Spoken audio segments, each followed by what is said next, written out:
We are live streaming and recording. Started in 10.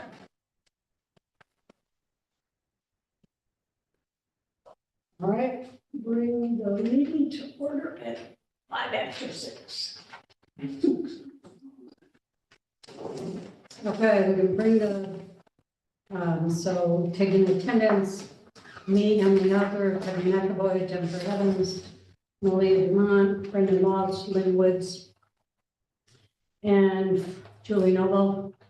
Michael Tierney is absent, and so we have two people on the site, one called iPad, which, is that Julie? Nope. Okay. Oh. No, it isn't. It isn't. Nope. iPad is not me. That's me. Raymond, forgot your last name, Raymond. Correct. And then Emily, yep. Elena, Elena, Elena, Smith, we're together. great, thanks. Coming. Let me see. So is there any public comment from any of the public that are here now? You can always, we'll also ask you kind of at the end, so. Is there anything you want to say or? Okay, Ray was here last week, he's interested in joining. And Emily and Elaine are the speakers. Any, See who this is on. okay. Neil, do you have any public comment? No, thank you. And whoever's on the iPad, can you identify yourself? Hi there, my name is Hila. I applied to potentially join the conservation sort of crew. So hi there, everyone. Hi. Is it Gila? Hila with the emphasis on the Hila. LA at the end. Cats, Hila Cats, Katz. All right. Okay, thank you for identifying yourself. Okay. Are there any modifications to the agenda? Okay. Neil, if you need an agenda, they are posted on the website, on the Conservation Advisory Council website, on the City of Kingston site. Okay, review and approval of the 2025 February monthly meeting minutes. So we had sent them around, made some corrections, and then I think Julie caught some typos. Yeah, well, I think that happens when you get Oh, yeah, it's really tough. too Yeah. many, too many cooks. Too many cooks, Too many, right. So, yeah, there's a few things. They look all grammatical or typos or something. So we'll take care of that. Does anyone have any questions about the minutes? Okay. We're good. So, yeah, I have to coordinate between the two of you on wetlands. Yes, yeah, this seems like a good, Yeah, I think I got it. Yeah. so. Can I make a motion to approve? Sure. the minutes? Second, yeah, he's gonna be. Oh.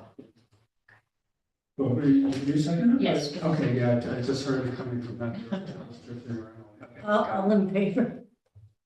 Aye. Aye. All right, great. Thank you for doing those and for putting up with so many edits. Okay, so so we have a presentation from Emily. How do you say your last name? Woodall. Okay. And from the Hudson Valley Bee Habitat. So you can, you can introduce yourself. Okay, we're artists, so we have lovely pictures and video to show you. So I'm just gonna try to get this on the screen.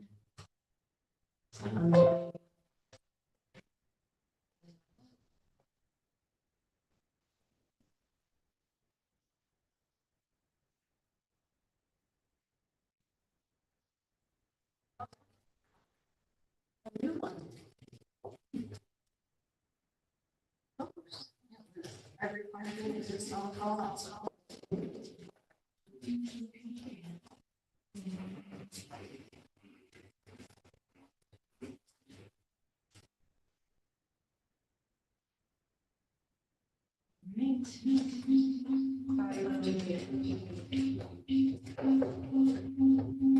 One thing it's.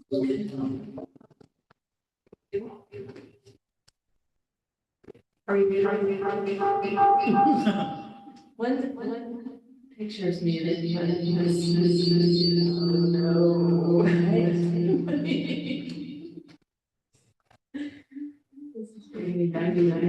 I think one might be the screen and one might be your phone, Julie. Yeah, but I'm not on here. And this is, I don't have audio. So I'm gonna leave.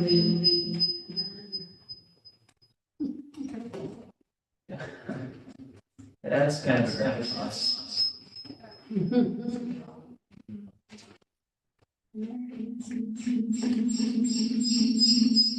Okay. It's all those bees being done. Just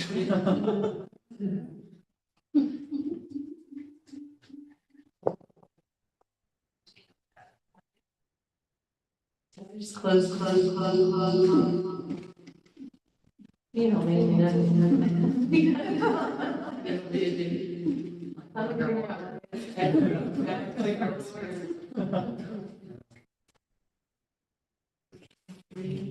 It's just muted it for a minute. If we mute it, will they be able to hear?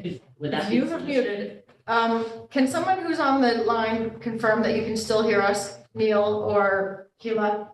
Yeah, we can hear you. There was an echo for a bit, but it's gone. All right, we're good. So we just mute ours. Yes, okay. But if we share our screen and it's muted, that's okay, because they can still hear. It's picking it up. Whatever we can hear, they can hear, and that system will hear. Okay. It just might be videos have sound, but we don't play them. Or just play that second video. I can also turn off that sound and use your sound, as long as it's going to be substantial enough that the YouTube can pick up on it and everything else can pick up on it. We have to have just one of the functionalities needs to have sound. But actually, you're logged into the Zoom, so you turn on your audio. Yep. Okay. And I'm gonna turn off this audio when you're good. Okay, we're good. We're not good.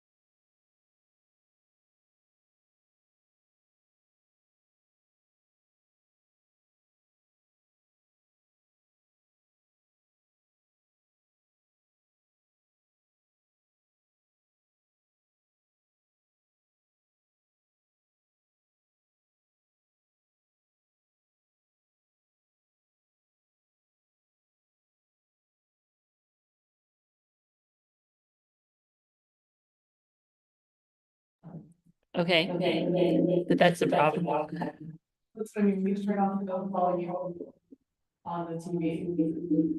So no sound comes through there. Right. It only comes through here.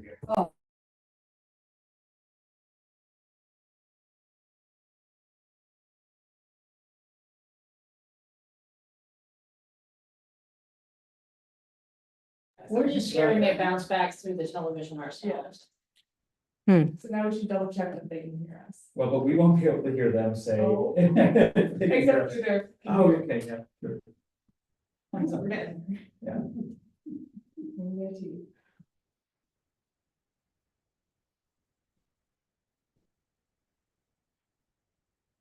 Got it. Okay, so. Great. Should be good, right? Okay, that did wonders for my nerves right there. Okay, Can they hear us? okay. Ask them. Yeah, we can hear you guys. Yes, they can hear us. Great. Okay. Okay, fantastic. All right, thank you all for having us. We're the Hudson Valley Bee Habitat. I'm Emily, and this is Elena. And we are Kingston neighbors, and we're creatively inspiring the preservation of pollinators. And our tactic for preserving pollinators is a little unusual. We leverage the arts and creativity to inspire people to save the bees and other pollinators. We ask, how might we make art together to help both humans and pollinators survive and thrive? So collaboration and community engagement is an integral part of the way we work with the bee habitat. So we want to show you a short excerpt from this film that we were in. It's by Catskill Mountain Keeper. We'll show you about 2 minutes if it works, to sort of tell you the story of what people are doing in the Hudson Valley to help the pollinators and what are some of the issues affecting the pollinators right now. So let's see. Recording in progress.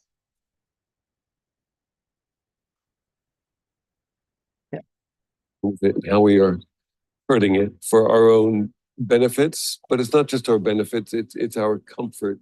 We're snapping that web left, right, and sideways. All pollinators are responsible for our food in a very large way, and bees specifically pollinate 1/3 of all the food that we eat.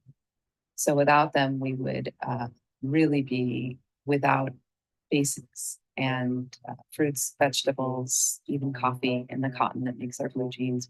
Bees are a bellwether bug. It's a bug that tells us when something's wrong with our environment. We lose over 2 million acres of pollinator butterfly habitat each year in the US alone to development, road building, malls. We're paving paradise. What's happening with the bees right now is we have taken away their vast diversity of food sources to feed themselves, to feed their young, their larvae.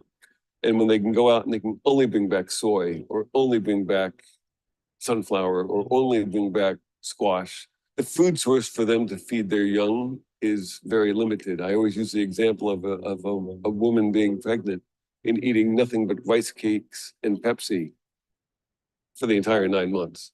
When you look at pictures of the Midwest, it's miles and miles of monoculture, not a bird, a butterfly, a caterpillar, a worm. We're killing the soil. We're creating dead zones to the major detriment of monarchs. Glyphosate, when the main ingredient in Roundup, as its use has gone up, monarchs have declined. It's an exact correlation. What individuals can do to help honeybees and other pollinators is to plant things that these creatures can forage on. The clover is a host plant for sulfurs and other butterflies. The plantain is for the buckeye butterfly. We should create community gardens to educate and inspire others in our communities to do the same. Here at the Thorn Preserve, we have 5 hives for teaching and for education. Okay, so that's just some of the work that's being done in the Hudson Valley and what's affecting the pollinators. So Einstein is credited with this sobering realization that if the bees disappear, we have 4 years of life to live on this earth. And why is that?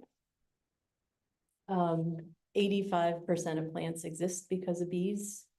There's over 100 crops that bees are responsible for pollinating, such as our crops that feed our cattle too, like alfalfa and clover. And then 1/3 of all the food we eat depends on pollinators. So as one of our team collaborators put it very astutely, your pizza would just be dough without pollinators. Okay, so there's also all these other ecosystemic benefits that pollinators give us. They help the plants reproduce, that help our soil health, right? Feed our wildlife, control erosion, sequester carbon, filter our water, and are part of our recreation that's so important to us in the Hudson Valley.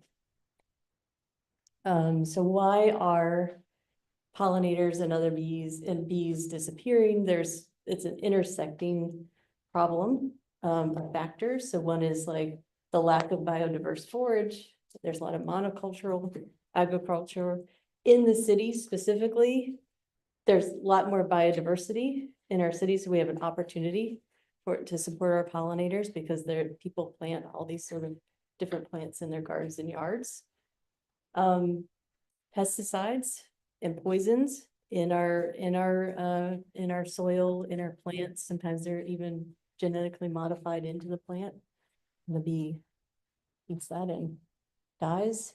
And then climate change is causing all this, the pollinators can adjust to the rapid change in the weather, drought, extreme weather events. But in our mind, Hudson Valley Bee Habitat's mind, the overarching problem is that we're just completely disconnected from pollinators, from our ecosystem, from our natural environment, from even ourselves, right? And so our work is to inspire that reconnection, that kind of wonder and discovery with natural world.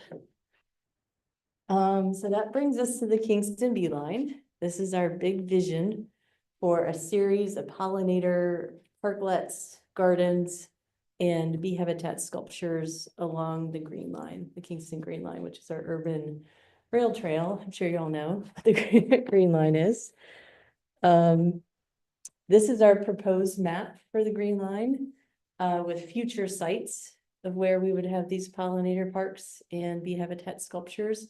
We have one site right now on the Green Line, and that is the Pollinator Sanctuary, and it's across from JFK Elementary School in the Rondout neighborhood. So we want to tell you a little bit about the Pollinator Sanctuary. We built it in collaboration with community partners. So we designed it with Kingston teens from the Kingston YMCA Farm Project and the Draw. We partnered with Con Landscape Design, Corinne Dutil, and we partnered with the JFK Elementary School, and we were and Kingston Land Trust obviously is our fiscal sponsor on this grant, and they also are the stewards of the land that the Pollinator Sanctuary is on. So big partner there, and so we got a DEC Environmental Justice Zone Community Impact Grant to put in this Pollinator Sanctuary. This is where it started. It's in a former industrial zone in the Rondout. Cement mining was big back in the day in Asbury Park. And so we started with restoring the soil health through sheet mulching and adding milkweed seeds. And then this is what the Pollinator Sanctuary looks like in bloom today. Right? And how large is it? About 3 lengths of this room, I would say. Yeah.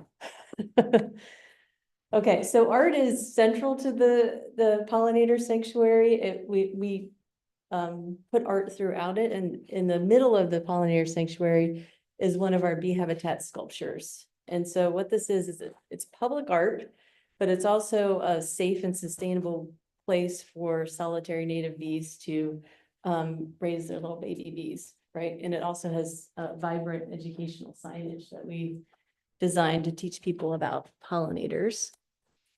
This is a little short video we want to show you about our process of co-creating the Pollinator Sanctuary with Kingston teens.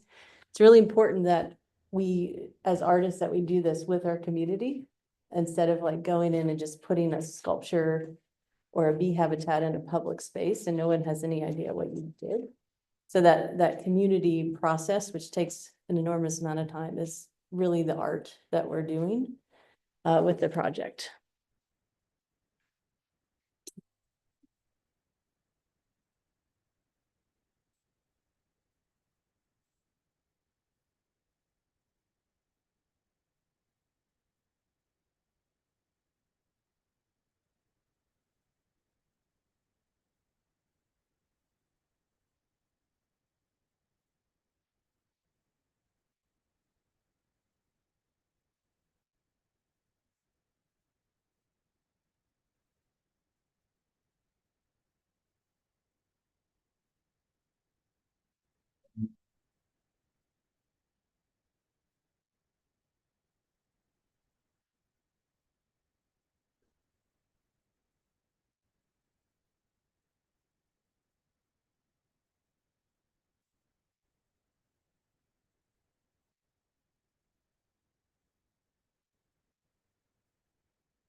So that shows you a little bit about how like it's co-designed with our community and teams. So central to this Beeline project is the art. So these are our sculptures, and they are designed to be beautiful on purpose, and the purpose is to create curiosity and get people excited about learning more about bees. Now you might be thinking, you might be wondering, like, how is it possible to have bees in public spaces without, you know, a lot of people getting stung? And that question comes from the idea that most people, when they think of bees, they imagine social bees like honeybees that live together and with other bees, 50,000 in a hive. There's a queen, they make honey, there's workers, and they're awesome, but those aren't the type of bees that we're making the sculptures for or the nesting habitats for. 10% of all bees are social, and 90% of all the other bees in the world are solitary. And that's what we're making the habitat for. So they have very different lives. It's another sculpture there. So solitary bees are native to North America. They only live for about 4 to 6 weeks, and they hatch from these cavities that the cocoons that the bee laid either in cavities in the ground or in hollow reeds. And each female bee lays the eggs. There's no queen situation or no making honey or anything like that. And they are super gentle because they're not protecting anything. They just go in and they lay the egg in the cavity, and it develops into a cocoon and hatches the following year. So they're not even living in those sculptures. They're laying their eggs, and then they live in flowers while they're mating and things like that. So they have no reason to like attack you unless you're attacking them. Here's an example of a mason bee on the outside of one of the habitats. You can see she's protected her cocoons with a little wall of mud, and that's why she's called a mason bee. There are so many different kinds of bees that are native to North America, solitary bees. There's like 20,000 bees worldwide and 3,600 in North America species. So the common one that people notice is the eastern carpenter bee, the biggest one all the way down to the tiny little sweat bees, right, that are this big. I love these green emerald bees, pretty awesome. Okay, so solitary bees are super pollinators because they're not like honeybees, where the honeybees take all the pollen and the nectar and they fly right back to the hive and they give it to their whole colony. And they're very meticulous about all that stuff. Solitary bees don't have that problem. They're just living to reproduce and get a little pollen and nectar for themselves. And so they'll go to a flower and they'll roll around in it and spread that pollen everywhere. So their messiness and they're just living life makes them better pollinators. They're also hyper-local pollinators because they only go about 250 yards from their habitat, whereas a honeybee will go up to 3 miles for forage. So if you have solitary bees in your garden, you have like a super team of pollinators for your plants. Okay, so that brings us back to the beeline and ways that you all could support this idea, the Kingston beeline.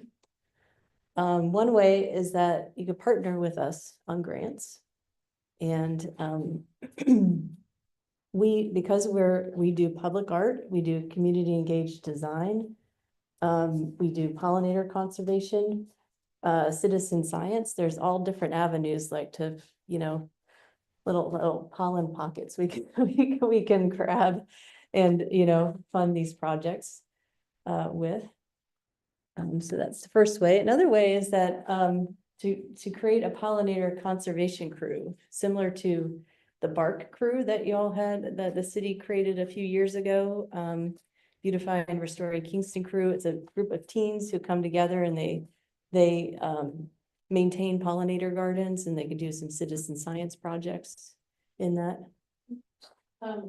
Is there a crew like this that's maintaining that pollinator garden across from the school right now? There- How's that managed? There is not, so it's managed between us and the Kingston Land Trust. And right technically, now. the Kingston, we have a contract with the Kingston Land Trust that they would maintain the garden. They are very short-staffed and they have a lot of land right now, so we have another volunteer group. We're developing partnerships with like the Yeah. John Burroughs Society has and stepped in different and said they volunteer groups. That's sort of like our goal right now. It's like, okay, Land Trust is at capacity. How do we build in this maintenance plan for this? Yeah. But, yeah, the John Burroughs Society said they put us on their calendar for the summer and they volunteer different places. So, I mean, things work out. Yeah. Yeah. We also had a crew of SUNY Newport students go through there last fall, and it was amazing. Yeah. Okay, another way that you can support the beeline is to build pollinator preservation practices and policies into city maintenance plans, right? Development projects and codes. So one way that could work is no mow, like less mow in May. Leave the weeds for a certain amount of time and then mow it.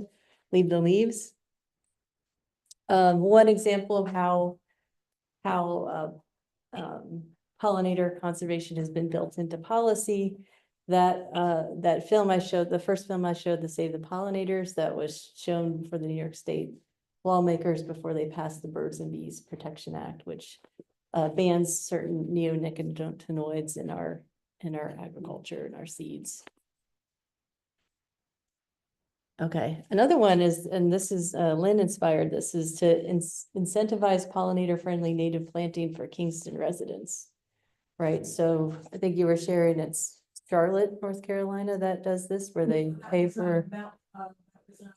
It's William County in Maryland. In Maryland, Where they yeah. actually, I think I told everybody, I sent you the whole thing where they give big grants. They reimburse you for, I think it's driven by stormwater, wanting to just control the stormwater that goes to the Anacostia, which goes to the Potomac. Yep. Which goes into the Chesapeake Bay. That's Yep. what it's coming from, the money, Chesapeake Bay Foundation. I see. But my son and daughter-in-law put in a pollinator garden, I think back during COVID, they got $2,000. Yep. To pay for it. Yep.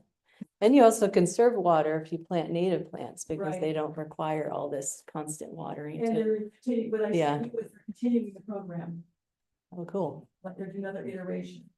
Yep. So, it's huge, to have the money to do this.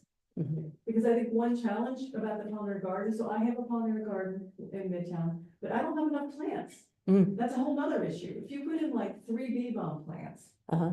you're not gonna, it's not enough food.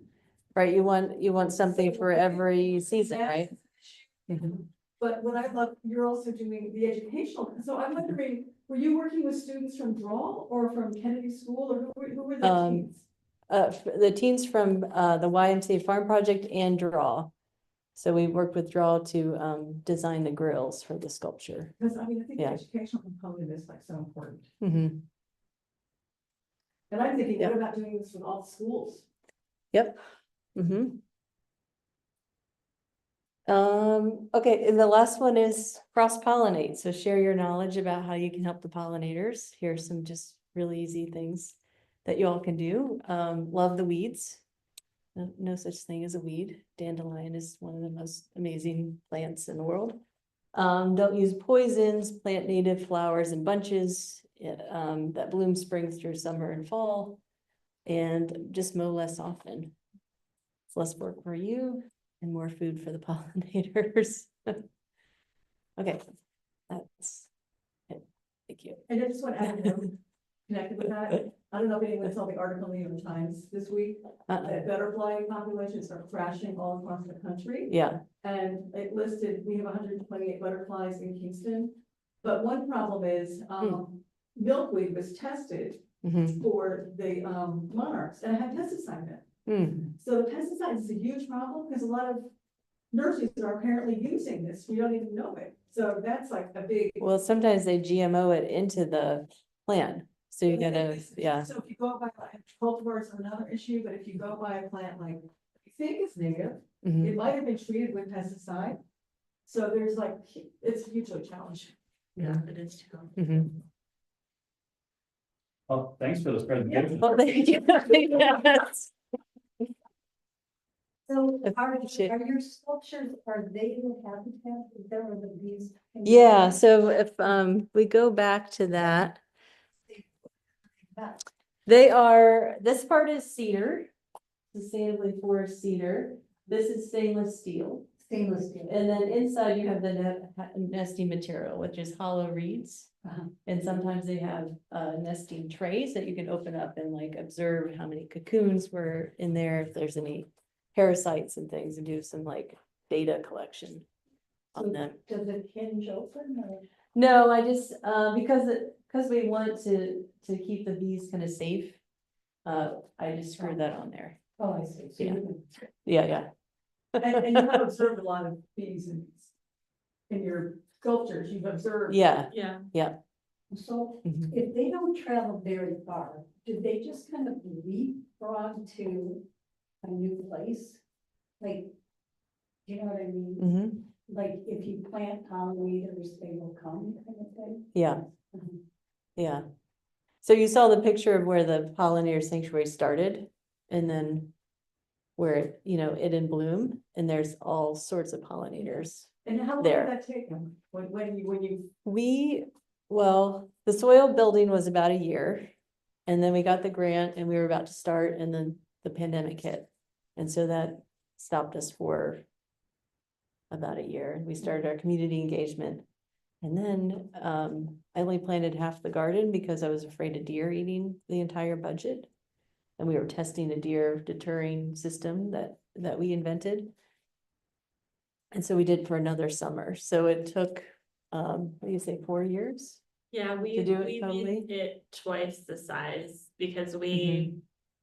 we were very economical about the plants that we bought the first time around because we wanted to see if the system for the deer actually worked. And then we brought the bark crew, or not the bark crew, the YMCA crew back Mhm. for another summer, and we doubled the size of the garden. So it worked. The deer actually were sleeping there. So it was like they were either sleeping or they were walking through, and even the neighbors say the deer ate my this or that, and they're still not bothering the garden.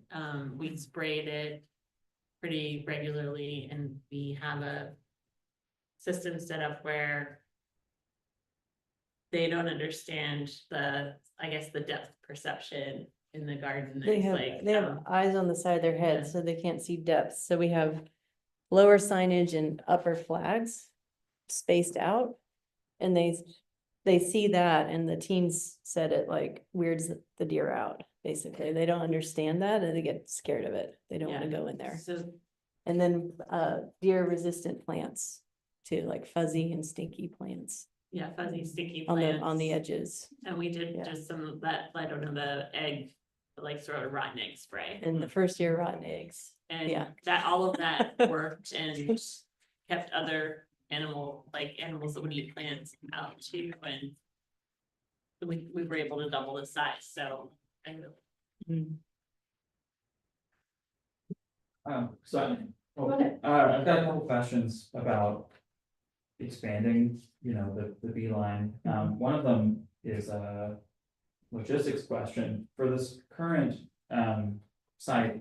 About like how many hours a year of maintenance is required to keep this thing going, Mhm. you know?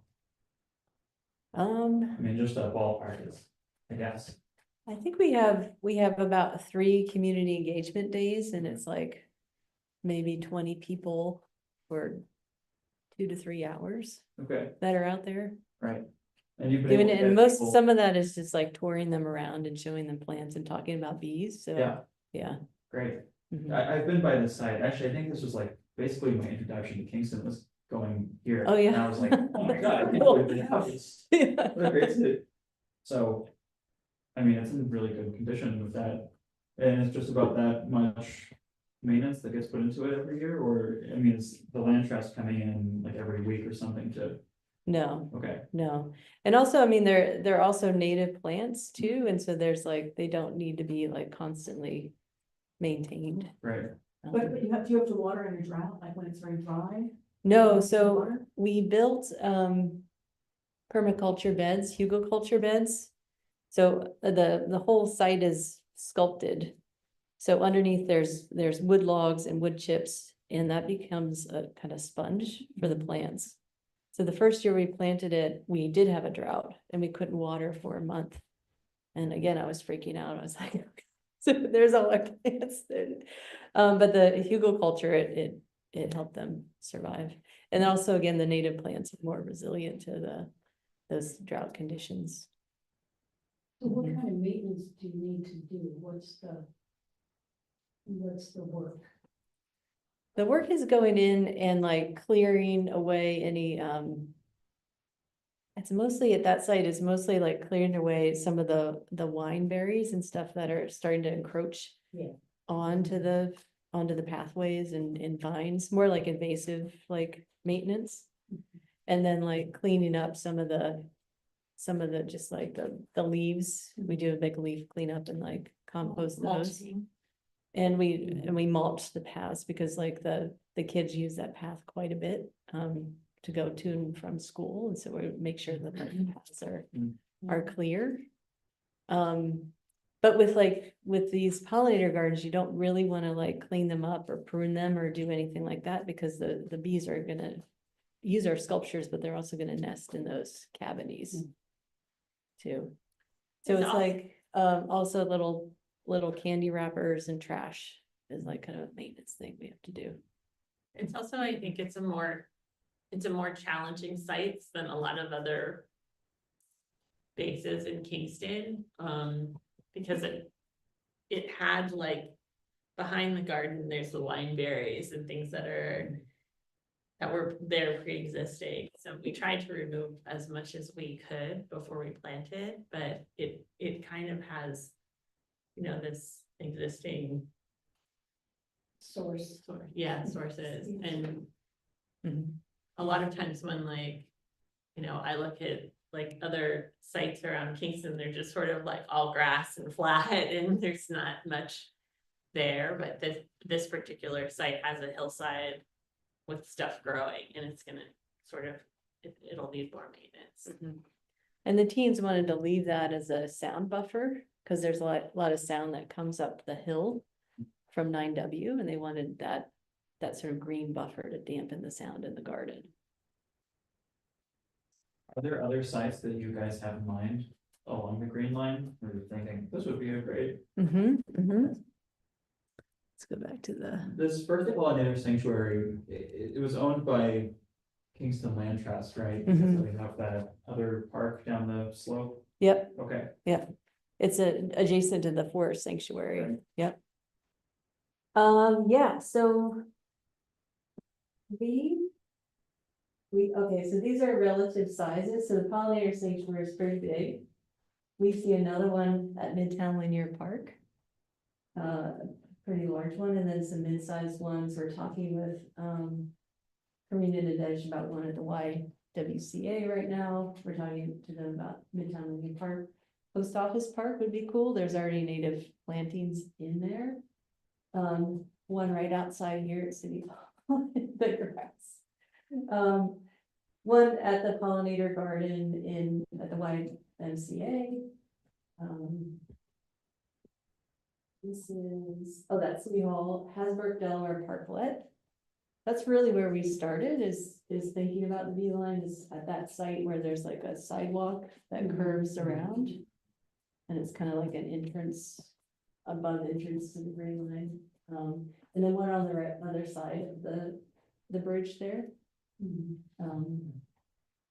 then there's a nice green spot right here following the rail trail.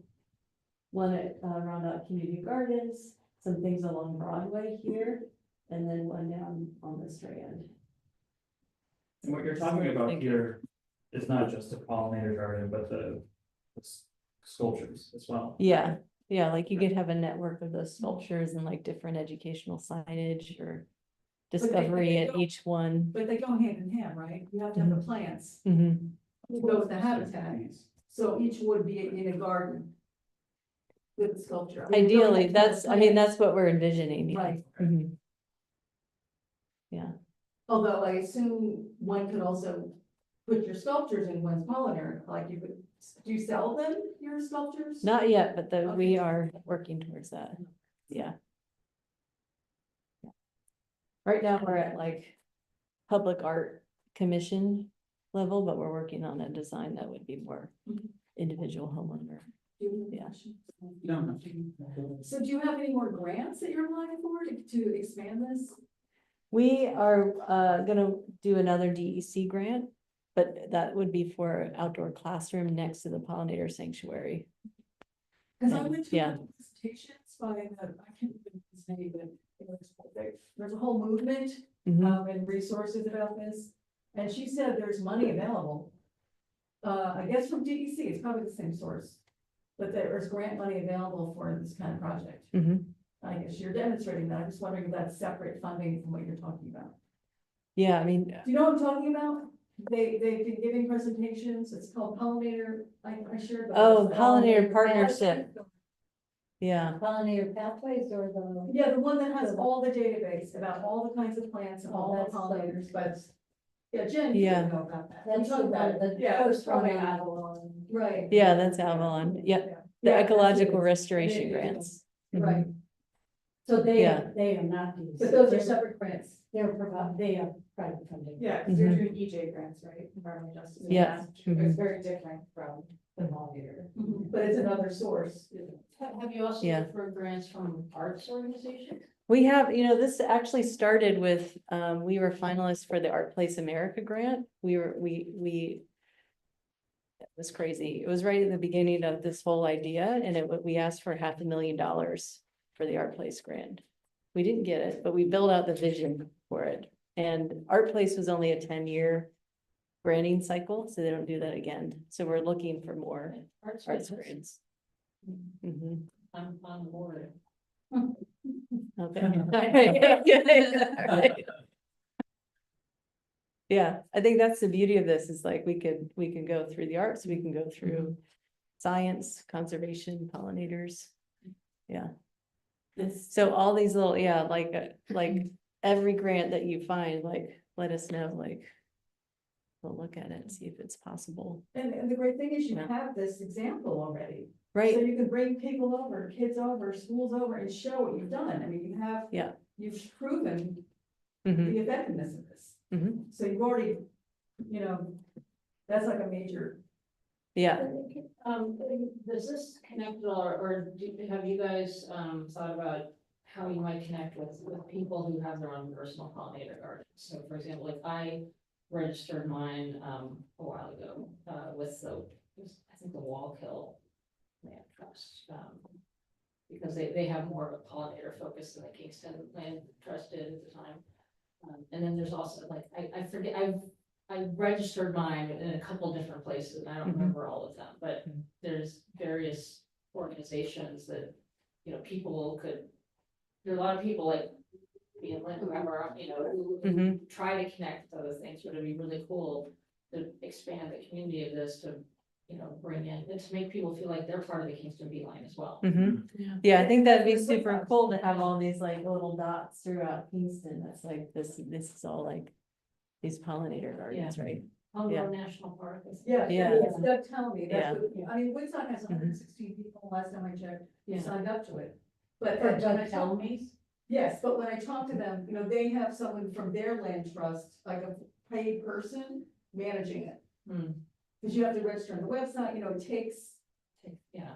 people doing it. Yeah, that's it. That's one of our challenges is it's me and Elena right now. And we work full-time too. Yeah, and that's why I think for us, I'm so glad to hear about you because we know of all these things, but we don't know if it's something we should take on or how we can do it without, too much of a time commitment or whatever. I mean, the part where you said about policy, Mhm. we're kind of okay with that. I mean, we definitely sent our letter in for the neonicotinoid, legislation.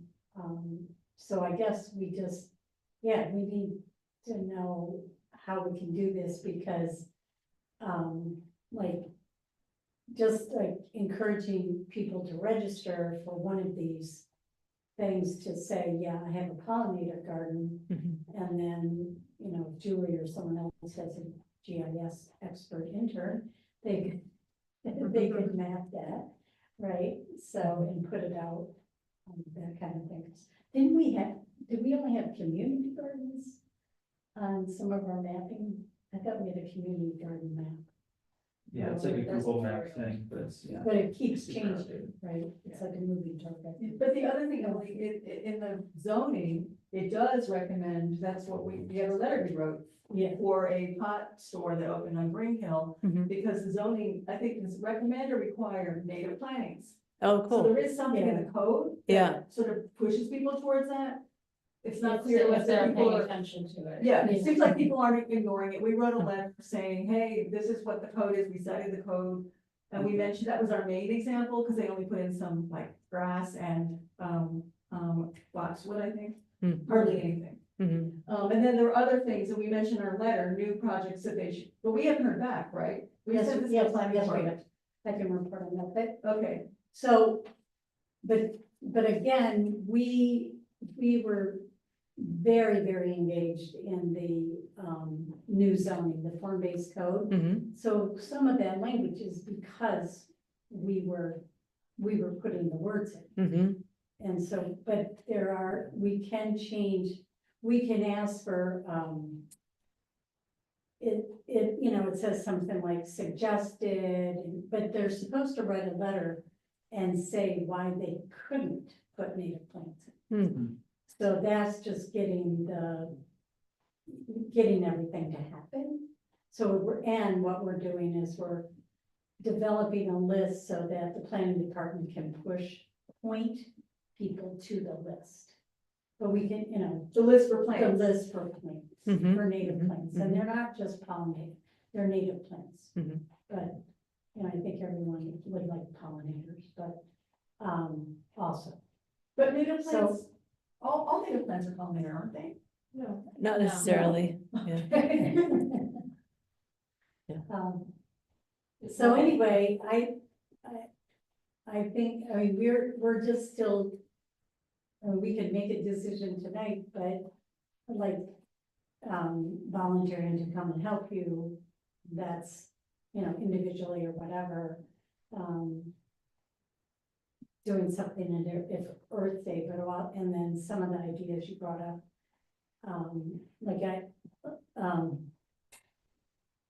our policy, like we've been trying to get, this is not about native plants, but we've been trying to get the Parks Department and DPW to switch to electric,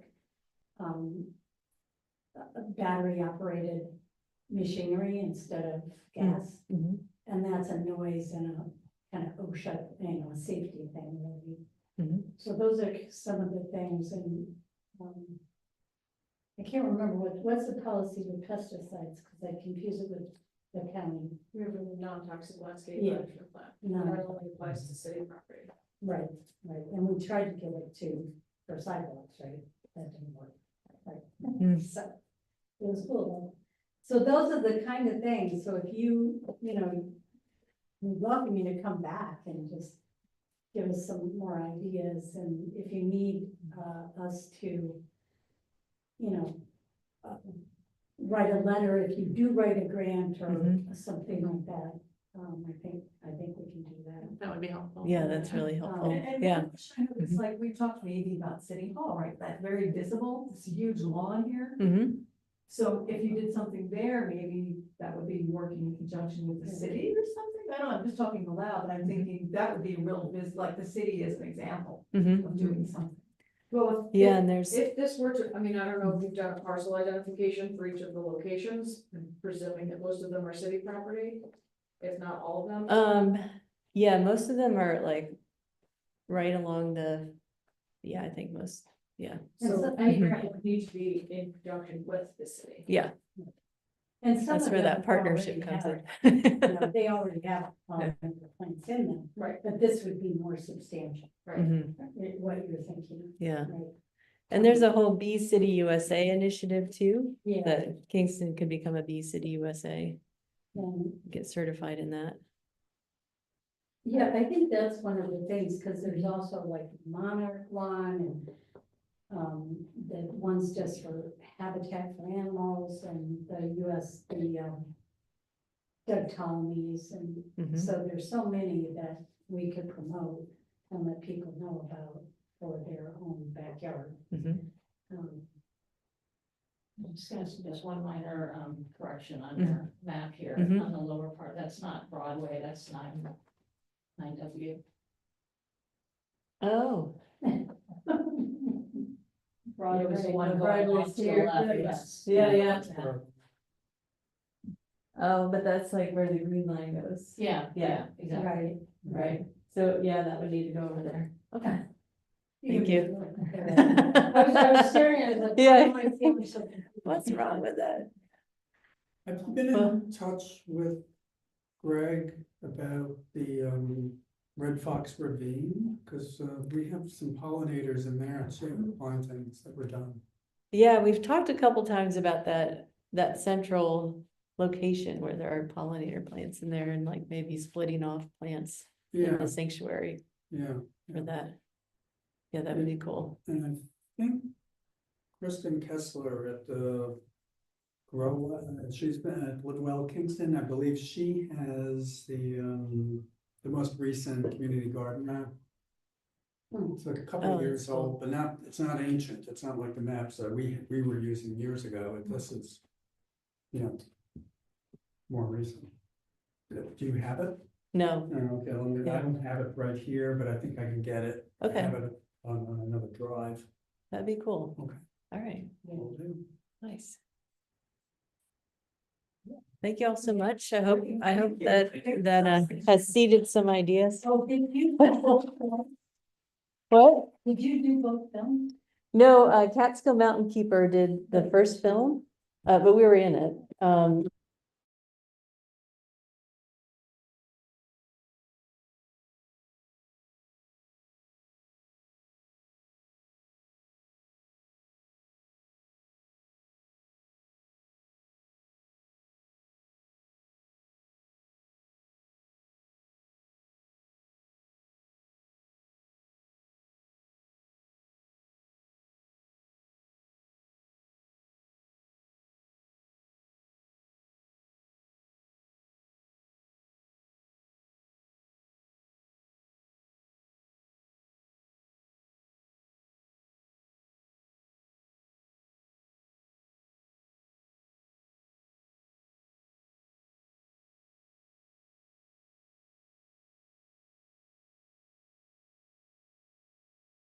Catapult next year, so I have a whole year to like focus on it, so it's good timing to like get some things seeded. And Yeah. I did want to say about the Chesapeake, the Chesapeake watershed, the Hudson River Estuary Program is a watershed group really. And but the Chesapeake they do those kind of backyard and paying people to do it, which the Hudson River Estuary Program has never done that kind of thing, but they funded you for your garden and, I don't know, I know they've done rain gardens and things like that, which also rain gardens can go together with a pollinator plant. But there's, they are both different big watershed groups that are, one's the DEC, the Chesapeake is, I actually don't know how they get there from me. But the point being, we're in a major watershed too. Yeah, Like the right. Chesapeake, just as important to Yeah, help staunch the stormwater, yeah, clean up the water, so we have kind of the same yeah. incentive that they have. Good point.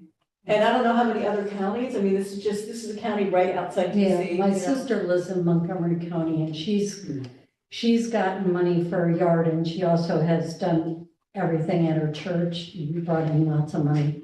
So I know in Montgomery County, so I know Yeah, the Chesapeake. and the county where my son lives, Right. I mean, they're living Mount Rainier, and it's sort of low income, that's changing. Because people from UC are moving to that county, but that might be a factor too, that a lot of it's kind of low, considered, you know, it's in the demographics of low Right. income, whatever.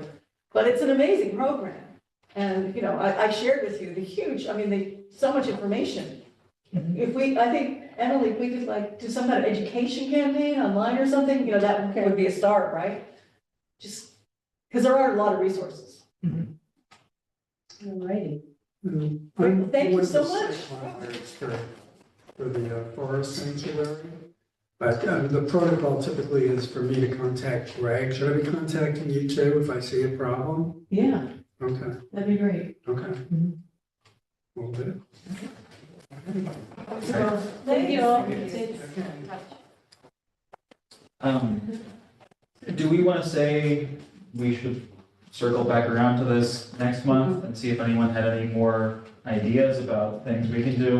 And we'll just check on it then. And Well, also I'm thinking like, you know, just to start with, maybe we could just have some educational materials at Earth Fair, like to start on our table. That's May something, right, Emily? May 10th, so I'm thinking maybe that, would there be time in April to put together stuff for the May Earth Fair? Yeah. You know, like flyers or just. Pretty snag something. But we need to make sure. Yeah, putting together flyer with websites, just, you know, We can skip down to that. How many people can help? Because it's May 10th and I heard no. I said I could come. You said yes.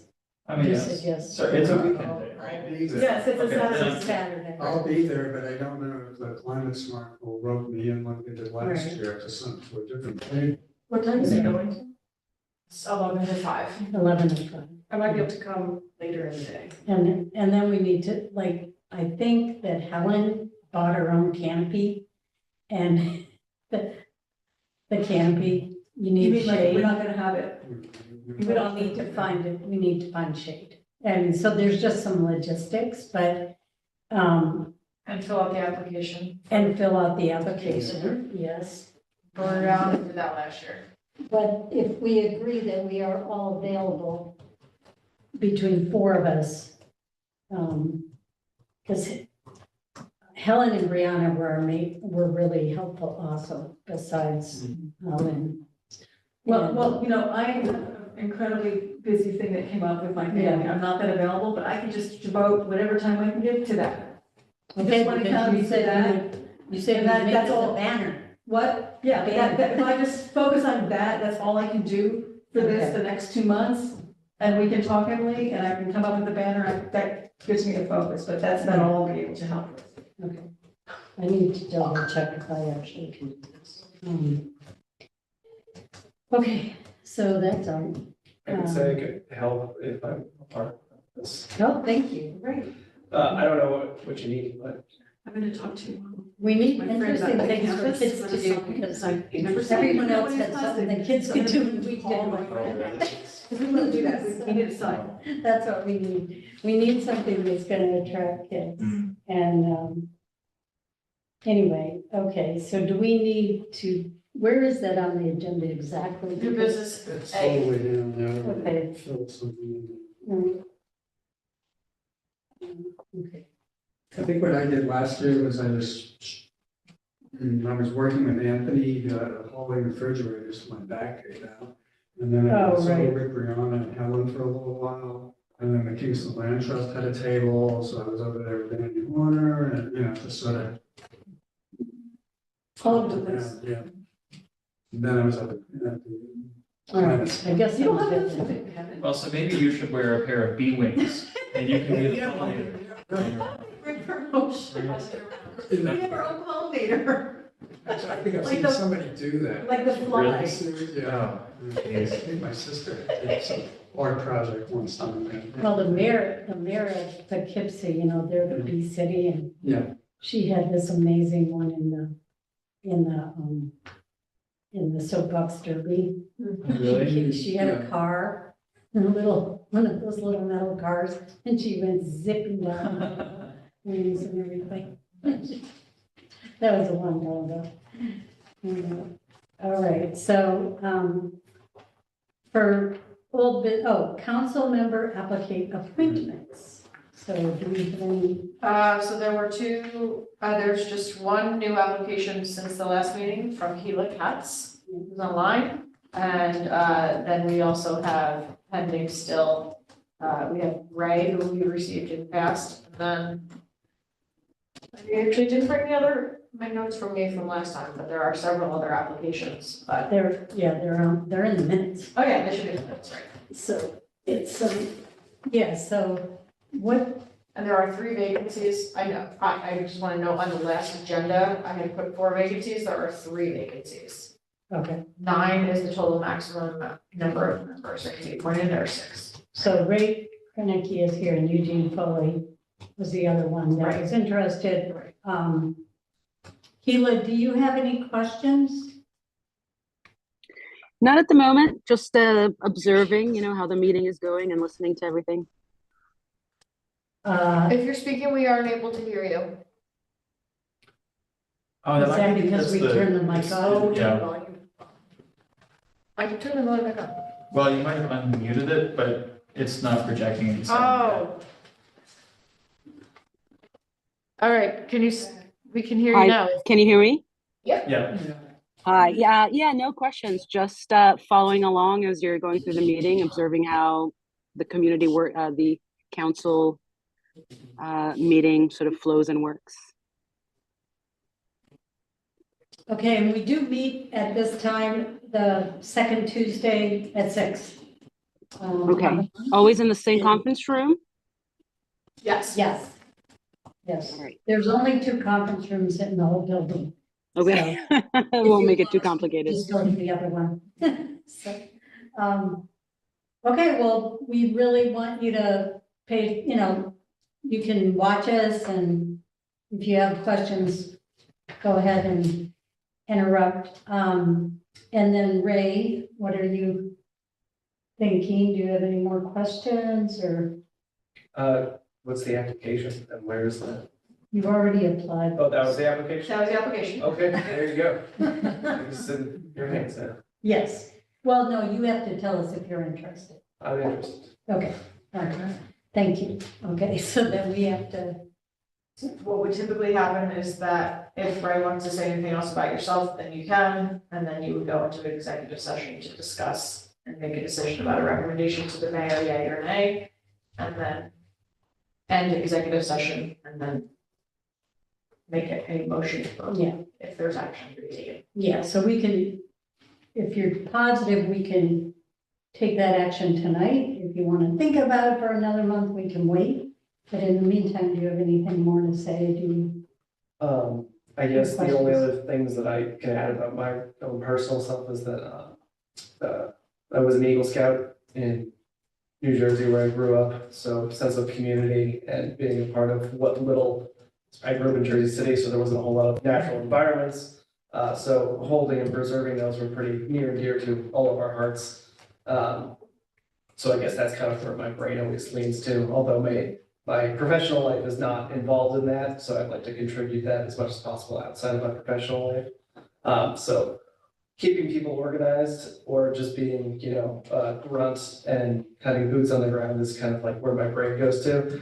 Emailing and putting PowerPoints together and talking to people is probably where my weakest points are, but I'm totally willing to do them, but you might have to have some patience with me. Okay. But I'm always more than willing to just do whatever needs to be done. Like I said, if it's for Earth Fair, just moving fridges around, like you said earlier, or just doing whatever needs to be done, that's fine. Or going to places and talking to people, I try, but we'll see. And you're a metal worker, right? Correct. Yeah, that's what I'm I guess fabricator, lead fabricator at the place that I work right now, which is United Arts Project down in Rock Tavern. So we do the biggest sculptures in the world. So problem with that is there's a lot of carbon emissions that come with that and not a lot of, really big forethought into it. So I try and, even at my job right now, we have like a little bit of a recycle program and a little bit of, we have a small little community garden there. And so we try our best, at least with the other staff, to try and be as green as a foundry could possibly be, but you know, it does have its struggles and I can't really control a lot of that. So is that the founder of Midtown that does like the major artists? It's Is not, that the country right in Midtown? No, Where is that? it's basically, so it's in Rock Tavern, which is right outside of Newburgh. Oh, okay, okay. Yeah, way down there. There's one here that moved from Newburgh, right? Yes, Between, like, yeah, they Smith were and actually, name artists. yeah, they were both Alright. actually associated, they're the same, they were both the same group of people at one point, but then they kind of branched off and came out Right. here. So, but that one is much larger, this is, they have like 150 people there, there's I think 20 to 30 people at this one here. But you do the similar kind of thing. Similar, just bigger. Bigger. Much bigger. But, So you live in Kingston? yeah, I recently just got approved for a mortgage, so Oh, fingers crossed, I'm getting that Congratulations. closing date soon, so, That's so exciting. but yes. Yeah, that's on That's a huge Schuffeld hurdle Street. in this, and what one? Schuffeld Street, Schuffeld Street. Yeah, 99. Oh, I love that house. There's, Oh, are you, okay. are you in town? I live out to the street, you can kind of have the view out there. Yeah, because there's a big view on top of that street. Yeah, nice. yeah, exciting. That's sweet, two-car garage. Full car garage, actually. It's four, I was wondering about that. Tell us more about it. Look like it has a big yard. But yeah. Dormer windows, shutters. Oh, yeah. Wow. Okay, so can we have a motion to go into executive session? I don't know what. I'll take care of it, you have to figure out whether you want to enter it. Yeah, do you want to enter into executive session? Yeah, it's your desire that we vote on this, right? That's my desire. Yeah, okay. Motion. Seconded. Right. I know.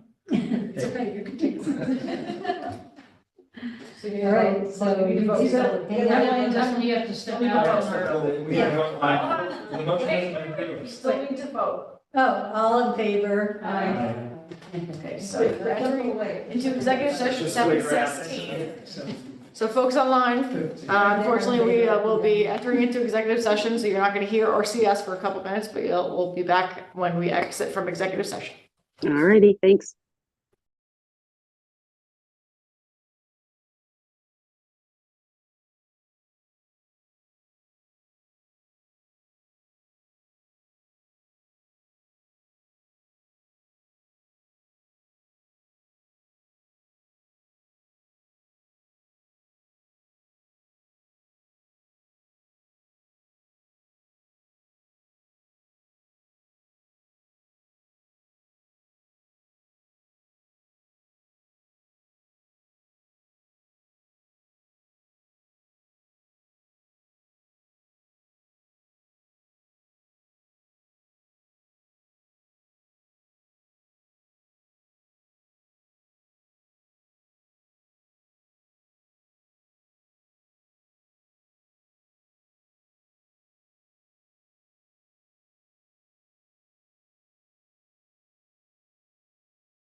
wants to make the motion? All right, we just exited from executive session. Can you hear us, Hila? Yes, I can hear you. All right. Okay, thank you. Yeah, because it's been. There we go. Thank you for coming, the door's gonna shut.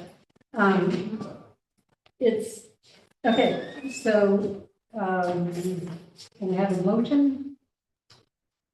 Yeah, I'd like to make a motion to recommend to the mayor's office that Ray Krenicky is appointed to the Conservation Advisory Council. Second. Okay, all in favor? Aye. Okay, great. So just so you know what will happen next, I will make this recommendation to the mayor. And if the mayor doesn't oppose, then you will receive a letter of appointment from the mayor's secretary. And that will be for a 2-year term effective immediately. And then you will be instructed to go and sign your oath of office at the city clerk's office, which is in this building, Monday through Friday at some Monday through Friday between 8:30 and 4:30. And then you would start attending meetings. And we would add you to the communications and you would be an official appointed member of a city board. Cool. Awesome. All right, thank you. Welcome. So you'll be hearing from us, from Julie. If appointed. Yes. Okay, all right, so we do have to leave at 8?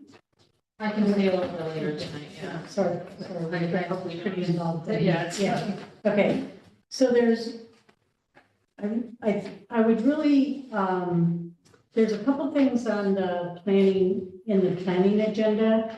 I'm not sure that we need to discuss anything, but we did want to talk about the new website. Is it called a website or an app or? what is It's it a called? website, that's it. Yeah, so It's a- the city, the planning city. department got a brand new system for themselves, for planning projects. It's gonna make it so much easier to find things. So, we, Kevin, can anyone go look at it or is it in? Yeah, sure. It's wide open for the public. I logged in as a member because I'm on the landmarks commission, but we're not set up. We're gonna have a separate page with a firewall or something resembling that between the planning members and the HLPC members. The meetings. That way now. Do you want me to share my screen? Okay, you wanna pull it up? I can if you want. Okay, yeah. And I just want to say that, what he's saying is that, while she's doing this, is that, you know, just like anything, there's like the planning, they have access to everything. And then the public has the least access. And then there's some other, departments or, agencies that would have some information, but not all. So, Okay. but it's supposedly going to be a lot easier, so I just want to point that out to you, because one of the things that came out of our letter that we sent to the planning department was that they welcome our review and comment on things, but they prefer that it was kind of beforehand, not afterwards. And so we kind of need to look and we need to be more active, not passive, or, yeah, and go look. And the big projects are listed on your agenda. And the Penn Court, they have like a few, right now for landscaping, all they have is some what do you call it? You know, like instead of fence, you know, so we're just, you know, okay. They don't have like the pollinator garden or anything shown right now. It's just screening. Who are you talking about? Penn Court. Penn Court is. Oh, Colonial Gardens. Colonial. Okay, so we should go on this site to check. It's on the second page. So what, that is the URL, cityofkingstonmunicipal.com, or? Yeah, planning board UBCollab.com. projects. So we should write that down. And, yeah, It's on the so second page. we don't have to go into very much tonight. We had whatever, except for if Kevin has anything to say, but I did look at the Penn Court one. Now, what we're looking at there are projects that are current at the planning board. That are under review at the planning board. Right, they're not necessarily on this month's agenda. In fact, most of the ones that we picked and put on this agenda are not on that agenda. But then they want us to be beforehand, but they don't let us know when the projects are coming. Well, You can go onto the meetings tab, yeah, and then you can see what, they're trying to get So their, anybody can go on this and find this. what you're seeing now is publicly live. Okay. So we should go on that once a month and look at it to make sure we. yeah, I was looking at the old system, every month before this Because it's up to meeting. us to figure out. No. I don't think so. We're just bringing this up as like the first thing, and then we can decide if Kevin needs any help. But we need to find the projects. They don't tell us, oh, we're having this project. But that's what Kevin's doing. Yeah, I got it. Kevin's always been doing. Got it, right. And just for clarification, if this, and this is probably maybe news to some of the newer folks. Per New York State General Municipal Law 239X, it formulates that any municipality can have a conservation advisory council. Per General Municipal Law 239Y, said Conservation Advisory Council, if they complete a natural resources inventory, which our municipality has, you are then eligible to become a conservation board if your municipality permits it by resolution. A conservation advisory council is advisory on environmental matters. A conservation board, all proposed developments going through the municipality must get approval through the conservation board.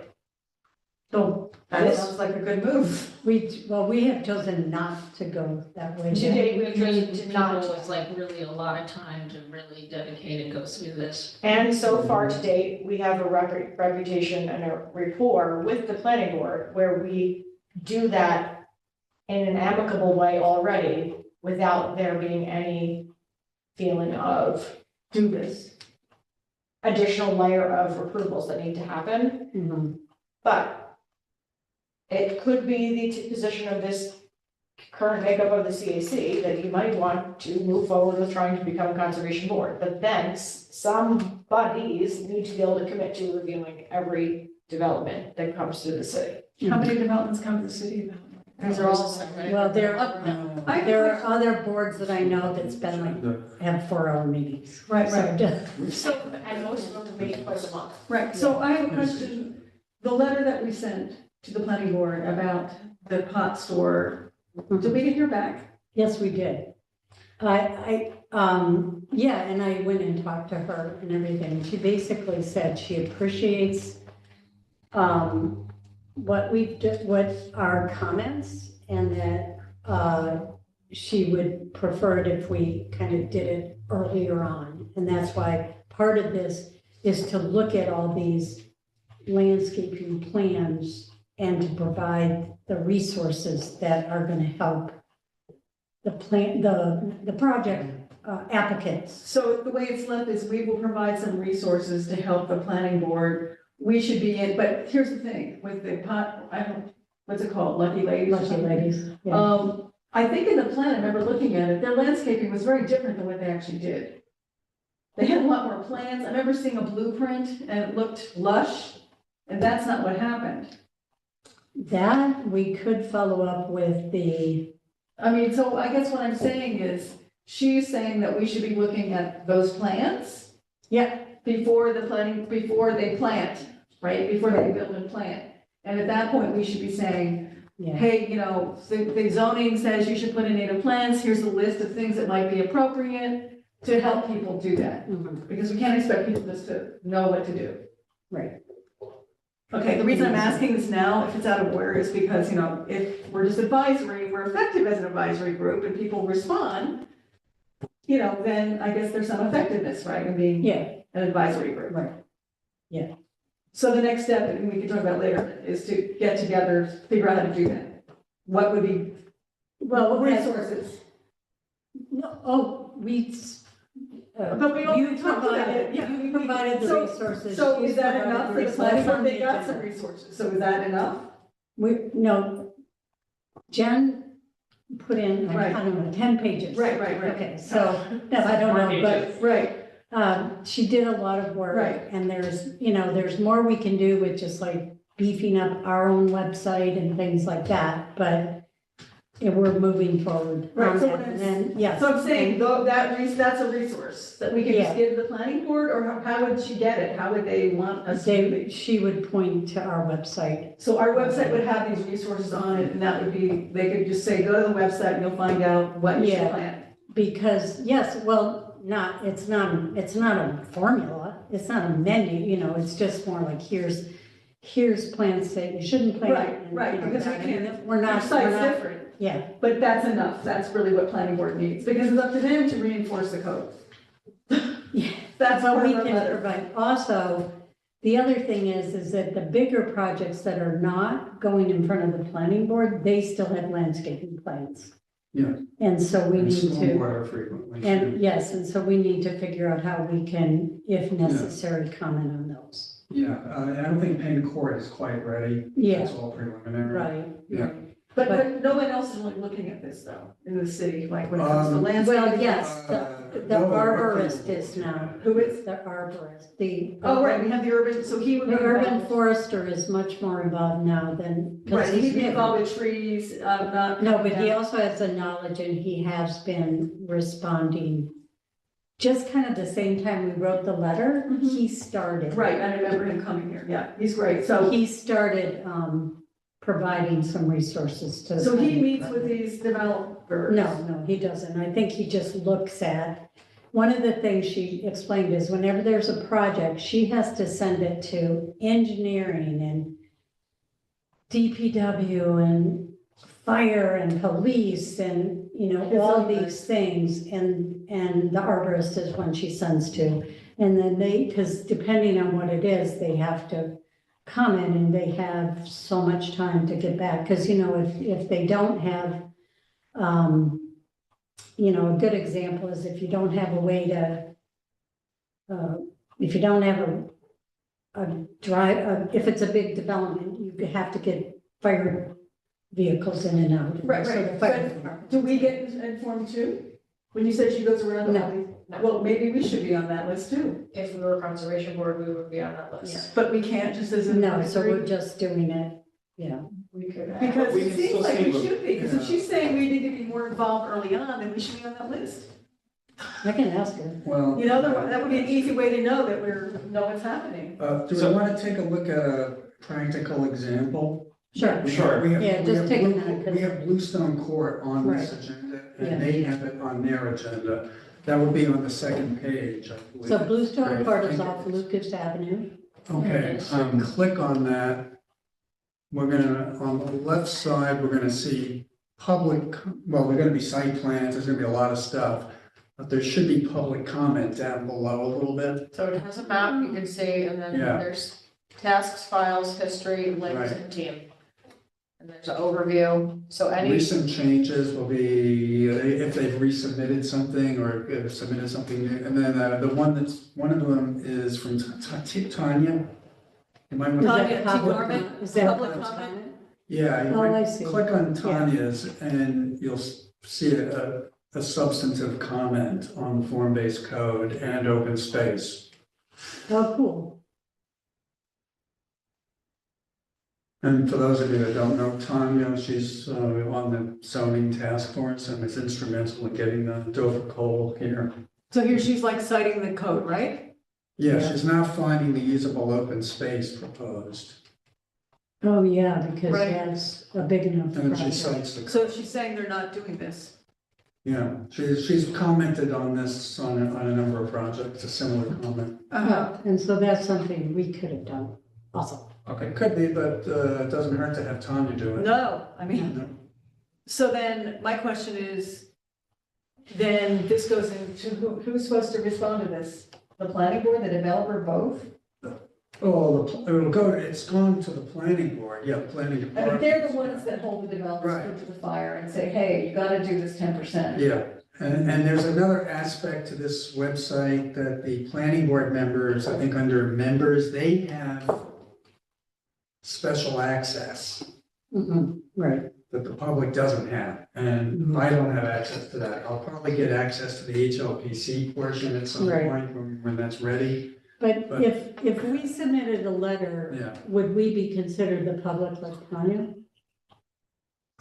I think, Probably. yes, Okay. yes, but I think we carry a little more weight as a city agency. Yeah. So we could just send a letter like she did, just with that comment. Just with our, Right, just I with our would take name. another look at the site plan though before we do Yeah, that. no, If you wanna we do don't- that, we should do it quickly because it's on their agenda. I don't know if they're gonna make a determination. That's always the big question mark of planning. When are they gonna make the determination? Mhm. And usually if I see a public hearing, I'm like, better get the comments in by the public hearing date. Right, so do you No, I suggest didn't see a anything public for? hearing. Now, we have reviewed Bluestone Court previously, Mhm.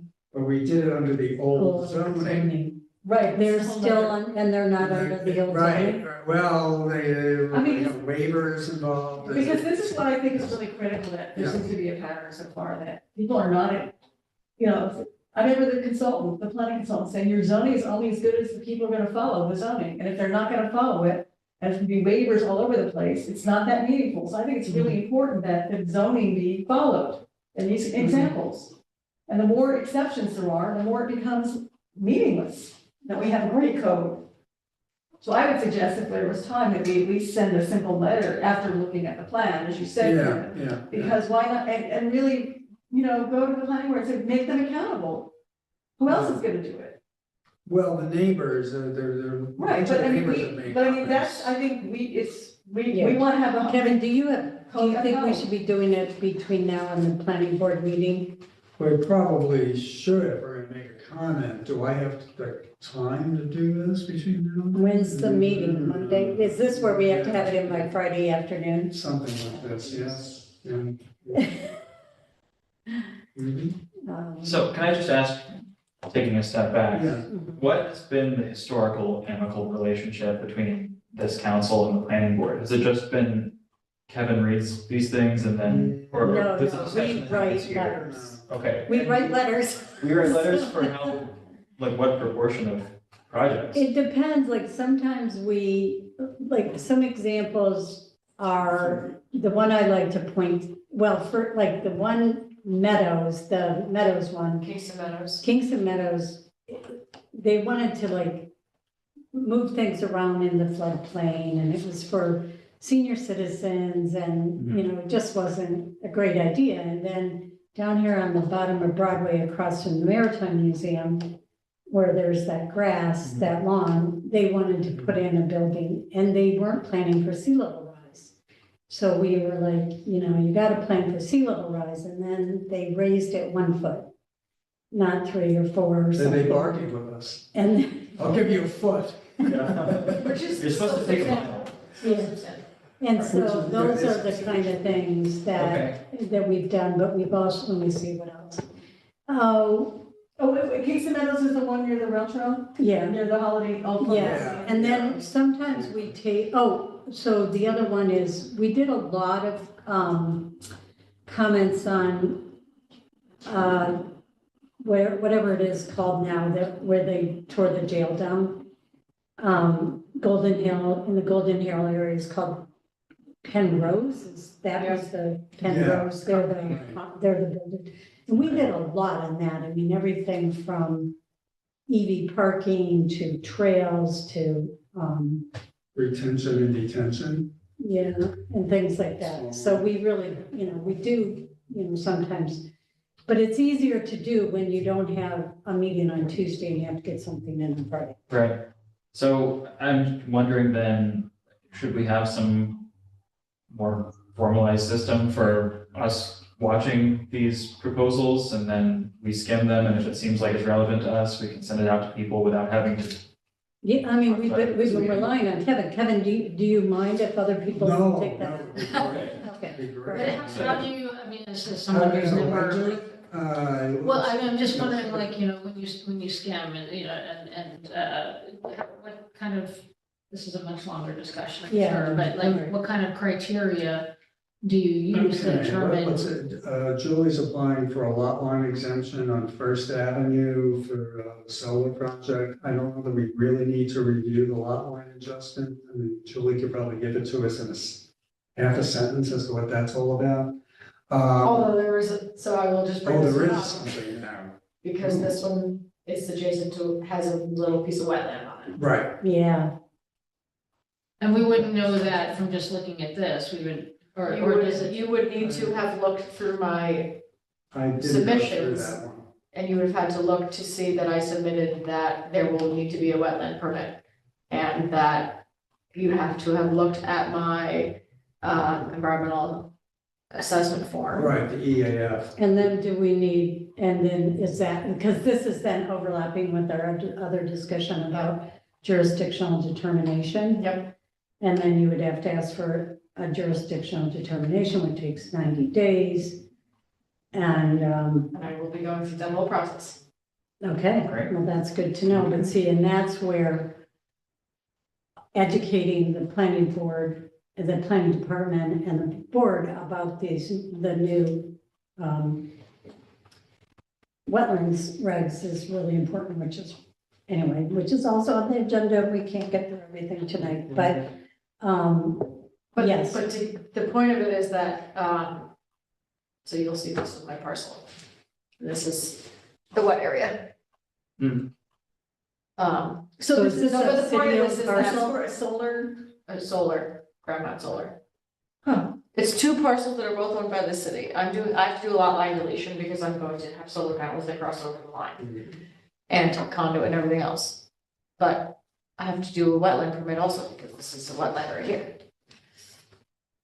And it touches my space right here. I'm stopping my project all the way up here, but still, I still. Is that a, Because it's like 100 feet from the wetland. how big is that wetland? What's the law about the? I This think that picture's has making one it on look much larger than it is. Map later also. if we want to Yeah. look at that. This, Yeah. this is making it look huge, like this is taking under like a massive amount of flood. If you go there right now, it doesn't seem that wet. But it's still wetland. This is just as a reference. This is like 200 by 200. This is one, I'm ultimately going to be developing like around 0.99 or 1 acre. But obviously you're not encroaching on the wetland. But is she gonna make it agro-voltaics? Don't know yet. I haven't done the design yet. Oh, right, well, we could come. So for instance, I have to go to the even a city parcel, I'm going before the planning board. And so all of my stuff is here into the system. But the point of this conversation is that might not have been evident immediately by saying, oh, a lot line deletion. Yeah, That doesn't mean much to us. yeah. But Right. this is lot line Well, that deletion. wasn't why I did it because you were handling it. Yeah. And I just figured time-wise, I didn't have to review it. Yeah. Right, And you asked about in court, and I had to go through that with a fine-tooth comb, try to figure out what is going on in court. So, yeah, there's a time factor. yeah, you can just say you don't have time, Kevin, it's okay. Well, no, I generally don't do that, but back to your question, okay, let's see here, we got Mary's Avenue with it. And they're putting an antenna or something on someplace. Is that really something we need to? Probably not. Right, and normally lot line deletions, there's something going on with a neighbor or something like this, and then, you know, somebody's putting a shed and just, 10 feet of their property or something. It's not what Julie's saying, wetlands, more often than not. Somebody on Henry Street doing ADUs, is this something we need to? No, only if, like, even that letter was a lot more, the letter that we wrote in November Yeah, had many more examples than yeah, just lucky ladies. And one of them was, it can be just like a small lot, 50 by 100, but they can still put in this much Right. of native planting. And so that's where it wouldn't even be in front of the planning board, it would just be in front of the planners. So just getting, if they're used to telling, you know, hopefully that if we keep bringing this up, they'll automatically, you know, ask for the letter and why they can't do that, right? So hopefully this will be. We've created lists in the past. I think it's basically like lighting, landscaping. Yes. Use of Trash. removables, amount of open space, amount of Drainage. parking, do they have EV charging stations, like. That's kind of generally the line. That's what we do for, and especially for larger projects. And how often, if ever, does I mean, I know you've got friendly relations with the planning board, but do they ever flag some things like, oh, we really appreciate a review of this, or we think this might have some environmental implications that we want another set of eyes on? Meaning, have they ever come to us proactively before Yeah. us going to them? Since 2007, probably yes. But can I think of an example? Maybe Kingston Manor, maybe they came to us? They didn't take our recommendations on that at all. We'd like your viewpoint of that, but we don't really want it. Yeah, I don't. I'm trying to think, I yeah. don't know. Yeah, but I think they do appreciate us and they, you know, and they also have some ideas of which, I mean, of how to change the form-based code, and they can communicate that to their advisory committee. But we can also keep thinking about that, like, you know, you know, something like, can you put a list of native plants in the form-based code? Sometimes that can be a problem, but, you know, because like the tree commission has a list of trees that are not native, you know, because it's a law. I thought that got changed. I'm not sure if they they were there, he changed it. I thought they did, but in the past, you know, so sometimes it's a Because I bad think thing. now when they plant trees, they're planting native ones. Oh, yeah, they are. Anyway, so I think, does anyone want to volunteer to work with, Kevin and split up the work? Or do you want to think about it? I'm gonna be away, so I'm not available, sorry. So this is ongoing. I would be happy to look at this, I mean, periodically, and if I see anything, I can flag it, and then maybe we can have a discussion outside of this group, I don't know. And then in terms of the, Bluestone Court, if you can deputize me and Kevin to write a letter by Friday, basically, about the open space, Yeah. public. You know, I'll have to pull the old, it may end up being the old comments years ago, when they first started with this thing. That's Just the just thing. under the new code. Yeah, instead of the old code, okay. yeah. I mean, I don't have very much time between now And and then. most of this is site, special permits, most of their agenda. What do you mean, what you mean to do? Well, yeah, they, like I said, the stewards need to, Oh, you're talking about, horizon yeah, intent. you're talking about the kinds of applicant, I thought you meant. the Yeah. second Yeah, I mean, it's not major. Yeah. Yeah. Just maybe maybe for future discussion, I'm just trying to think of other possibilities besides just turning this from a committee, commission, what are we, into council, into a board, which sounds like it would create a lot of paperwork that maybe wouldn't be beneficial, but maybe there's a way to insert, and I know this would probably take, I don't know, city council action, to ask the planning board to flag certain things that they would send to our attention. So we wouldn't be required to review everything, but that certain things might raise above that level that would then, you know, automatically be sent to us, or they recommend be sent to us or something, so that it sort of, it codifies that relationship between our two entities without requiring us to look at everything. That makes sense, that makes a lot of sense. Maybe we can talk more next Yeah, month about what kind of criteria we would, and I don't know what the process would be for, like, I assume it would require city council, I mean, if we're gonna change what the planning board, I mean, They could, I don't know, yeah. To be reclassified as a board, that would have to. No, not for us. Oh, Just like, Classified as just a like board. gentlemen's agreement between. Just have the, It's not to do with the council. Yeah. yeah, just have the planning board as, That's just their operational decision. Yeah, So we should, maybe just talk to them then? Just, So, yeah. yeah, let's talk about it. Okay, Yeah. great. Yeah. Okay, thank you. Okay, so I know it's getting really late, so, the three things that we wanted to talk about that I really wanted to talk about was the planting resources and the wetlands and the earth fair, which is now 4. I think, so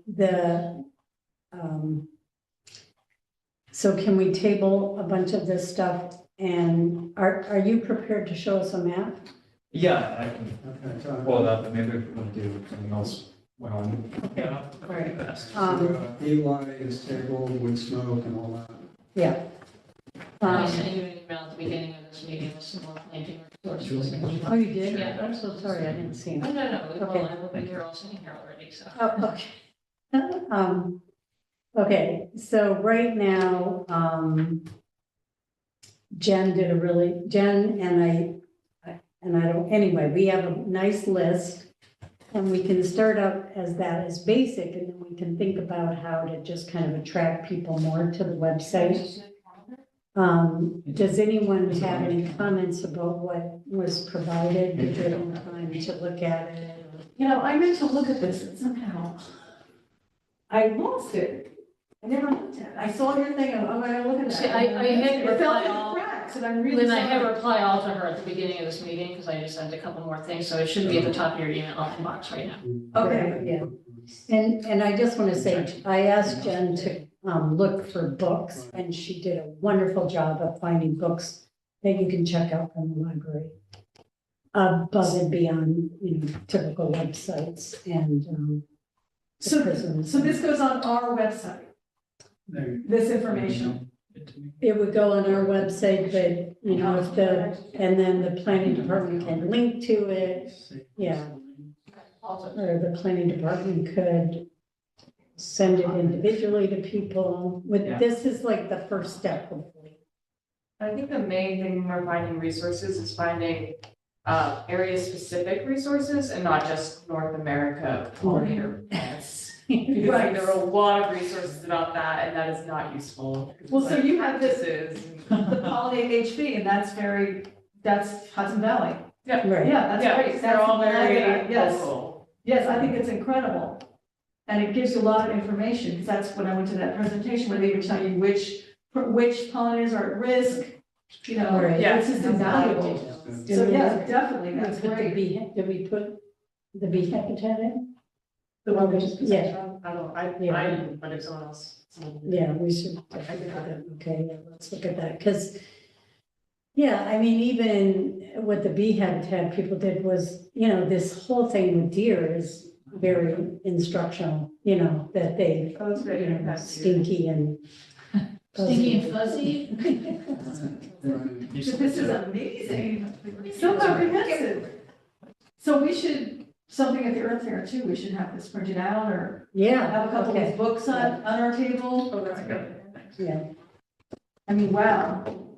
okay, maybe we could do like pin the petal on the flower or something for kids.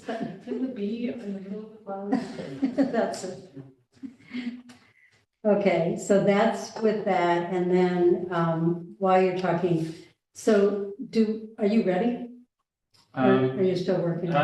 As soon as I can share my screen, Okay, I'm good. so we need, the Earth Fair, we need to apply, and then we need to know from Julie if we have a budget. You have $1,000 budget. We have $1,000 budget? All right, okay. So do we, But just so you know, ordering things to the city is extremely complicated, so if you think what do you Celebrate it. Right, what do you think that you want to do?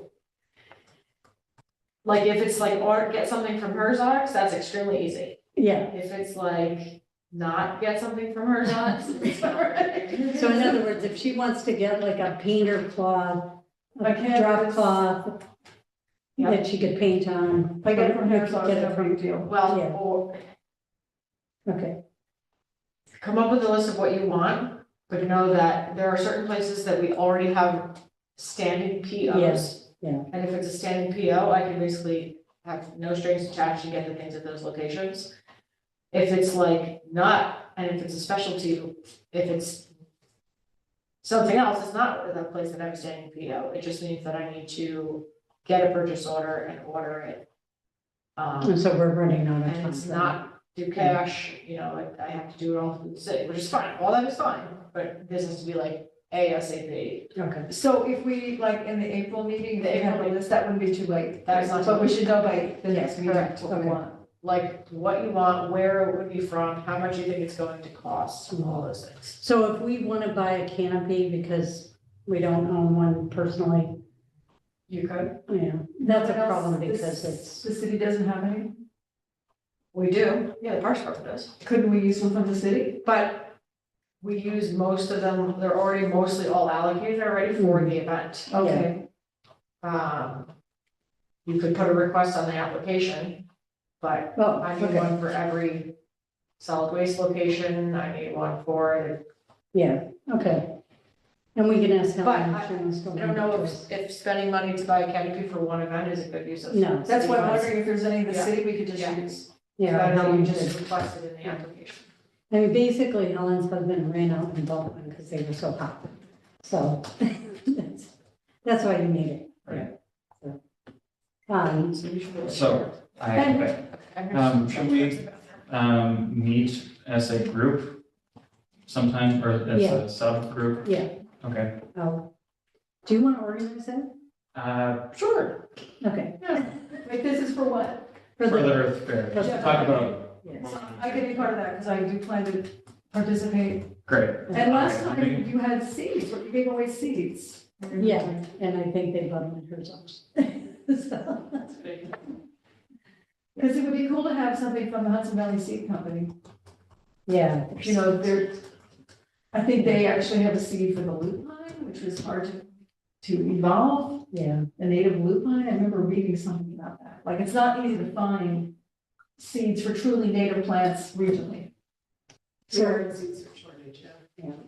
Are you ready? Yeah, I'll start now, even though Julie's not here. So I asked Brendan again too, this is all about wetlands, so the thing is that they're all theoretically protected by the new law, but you still have to get jurisdictional protection, determination. And for vernal pools, you actually have to have a biologist prove that there were vernal pools. Right. And is that right, Jen? Yeah, Yeah, you need jurisdictional determination, project determination, right. and then potentially permit, and yeah, you need to prove that it's a permit. So are there biologists around that do this? Well, it's through the DEC, Okay. so once you start that Oh, the process, vernal they'll- pool is private, Oh, it is, private consultants oh, for the vernal pool. okay, Yeah, Could someone like me do yes, Yeah, that's what I'm wondering, Jen, you're, you're yeah, qualified. Okay, yeah, okay, I don't know what the Yeah. qualifications are. yeah, I think you could. And great. So, this map is just an updated version of the map I showed you all last time. This, I included the buffer zones and added some additional wetlands from different information sources here. All the parcels that intersect the known wetlands are marked with that red border. The ones that the city owns are marked with that green border. It's kind of a busy map. I'll send it to all of you so you can zoom in and see things like if we want to go over to the avenues where Julie was looking earlier. This might be one of those parcels. did you What was the say it address was on first? Second? It's all the way at the top, Oh, okay. it's like right on the border of the city, keep going. Oh, it's all the way at the top Keep going. on First. These two. Oh, Yeah. Okay. So then you can see this. There's the Wow. I guess, so this lime green is the DEC informational map. It's not specific, it doesn't specifically tell you what kind of wetland it is, but then this darker green color is a freshwater forested wetland. So dark green means it's a wetland in a forest? Yeah, well, it's classified by the National Wetlands Inventory as a freshwater forested wetland. And lime green means, So that's just a wetland that the DEC had mentioned previously. So they're coming from two different data sources. Some of them are more specific about what kind of wetland it really is. and what's purple? Purple is a pond. Yeah, And you said the red dots, what are those again? the red dots are just points to Oh, they're Yeah, not us on the places. map. where but things this shows that it's a city-owned parcel that has a wetland. Got are. it. That's right. Yeah. And river reed, is that like a stream? It's just, yeah, streams or rivers. So the entire Hudson is classified as a riverine wetland by the NWI. So that doesn't mean too much. But, anywho, this is, So, sorry, no, well, go ahead. okay. I want to bring up something when you're done. Okay, so, this is just informational for us. There's an accompanying spreadsheet that can tell us who owns these parcels and the parcel addresses and things. So, you know, potentially we could cross-reference with this when we're looking at, these new planning properties. And if we wanted to have the city go through the jurisdictional determination process, we know which properties they should be looking at, but that's a whole different question. Then I guess finally you'll see there really aren't any vernal pools on this map. I'm looking for those, and if anyone has really good resources that show where those are, that would be good. But my other pitch for this is that this is based on something Emily was asking me about, which is there's this property down here between 2nd and 3rd Avenue. I'll go to the second map that has imagery. You can look at it. There's this big open property here. That's as good as it's gonna look. That Emily, you said you've noticed. Someone told me there might be a wetland on that property. Okay, so. Wait, is that in like, First Avenue, Second Avenue? Yeah, let me Big, pull huge up cleared area? a better map here. These properties right here between 2nd and 3rd. Okay. Right, I know what that is. Near Rondout Street, isn't I think it's kind of downhill from that. it? There's two Industrial wetlands up there. No, we were looking at the Riccardi, the property by, Yeah, this is right. Riccardi's. But did it show up or not? No, it didn't. Yeah. So that's what I'm thinking is it might be the case that there are wetlands that. Are not in the map. They're not on the map, but people know about them. Yeah, like the brickyard, I think. Right, exactly. So my pitch is that we can put Kingston's wetland map up on an online website so people can see and interact with it. Kind of like you've all been to Ulster County's natural resource inventory. You know, this is on a GIS website called Story Maps. You can put a bunch of information here, and it's accessible for people to look through different kinds of maps and see what's where. So my pitch is just to say, we have a small little version of this on our website, and there's a section, we put a section on this map where people can report in what they think might be a vernal pool. And we kind of hand some of this reporting over to people who are interested in, you know, conserving local areas. And we tell them, this is a place you can come to, report that you've seen wet ground, basically, and then we can mark that as a spot that may potentially have a wetland. And that way, yeah, in the future, if there's. You could build off this. You could build off that, right? So use these known wetlands as a base, and then in the future, if people report in, we can add that onto this list. So when you know, like, let's say we are talking about these properties, Emily was mentioning here. Right now, there's no reason, just looking at the maps, to believe that there would be any wetlands in this area.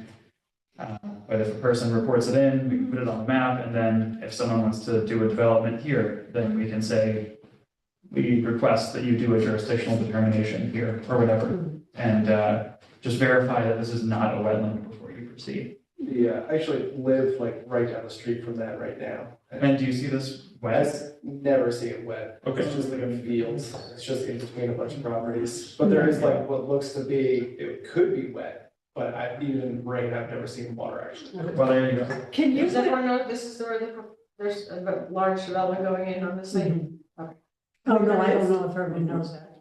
Oh. what? Where? That field, it's, it's, the Kingston Land Bank owns it. Oh, but I mean, is there a plan for development on it?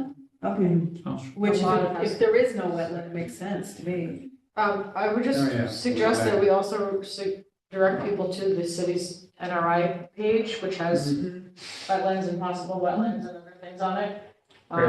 So there's Yeah. that information also. Did you check that when you? No, I did not check that. Okay. I didn't. I was looking at this. Could, Some of the shape files may be like not so good. Right, well, I bet there's The a map lot. itself is okay, but shape files. I'm Okay. wondering, like near Montepost Cemetery and the golf course, there's an area Like where down there's a lot of here. wetlands. Is that on the map? Yeah, Yeah, I think, well, You know there, those wetlands right by the cemetery? yeah, Between the cemetery and O'Neill Street? Right. that might be. I'm here. wondering if it's on the map. I'm just curious. Yeah. Well, O'Neill Street, you're saying? They're not even on Neil the same Street's not side in of that, Broadway. right. What is the street? Yeah, I don't know what that street is. Right behind the. There's woods, where the you're on hospital- Montrose, right the far end, when you come from the entrance, there's West woods, O'Reilly? there's wetlands, and the golf course is over there, but it's West just, O'Reilly. Voices to. That's what I meant. Yeah, but. Sorry, now now it it goes goes West across O'Reilly. Broadway. Yeah, so. Like, okay. yeah, there. Right, so that's that, Oh, it we- says that's today this something point right here. here. So So is these there are the wet- wetlands that we know. So about. those are on the map, Yeah, so these are the wetlands, and then these. because what, this is properties the here. cemetery here? Is that the I cemetery or think the golf cemetery's course? up here. So that's the golf course, because there's wetlands in here. Anyway, Okay, You have so, something so like it. some of our future work is to find out if there is a way to request that, wetland be added to the DEC's information. Or, as for, anyway, I don't remember the methodology that you can do to go to the DEC and say, we know down there by brickyards or something that, Right. this, and then if there are vernal pools, they do have to be mapped. And it's according to their egg masses or something, so there's just a small window of opportunity every year to do that. So I do also have a vernal pools map it was in our open space index. Yeah. Oh, great. So again, if you go to kingston-ny.gov/NRI, Mhm. you'll see it. what's the address again? The city's website /NRI. The National Resource Inventory, that means, right? Natural. And according to. I also talked to Eric Kiviat about this, and he said that Kingston probably doesn't have a lot of vernal pools, so.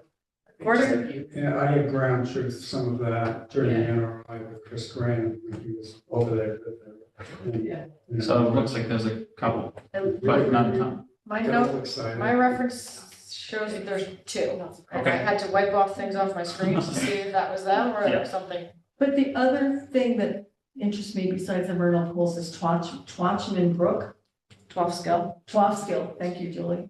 Twofskill Brook, you know what I'm talking about? Mhm. I talked to someone who grew up there, it used to be trout that swam up that brook.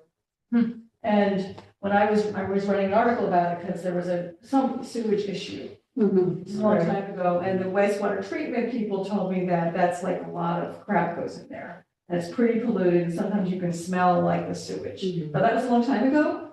I know they're cleaning up their act a little bit, but that's an incredible resource. Yeah, And it's pretty unspoiled except for the pollution that's going into it. It's all wild land around it. There's a management plan for Charleston. Oh, really? Here it is. From the land trust? No, Jim McBroom. Who's that? wait, through the roundup one? No. Ty Bond did a study. Was it Ty Bond? I thought it was McBroom. They did?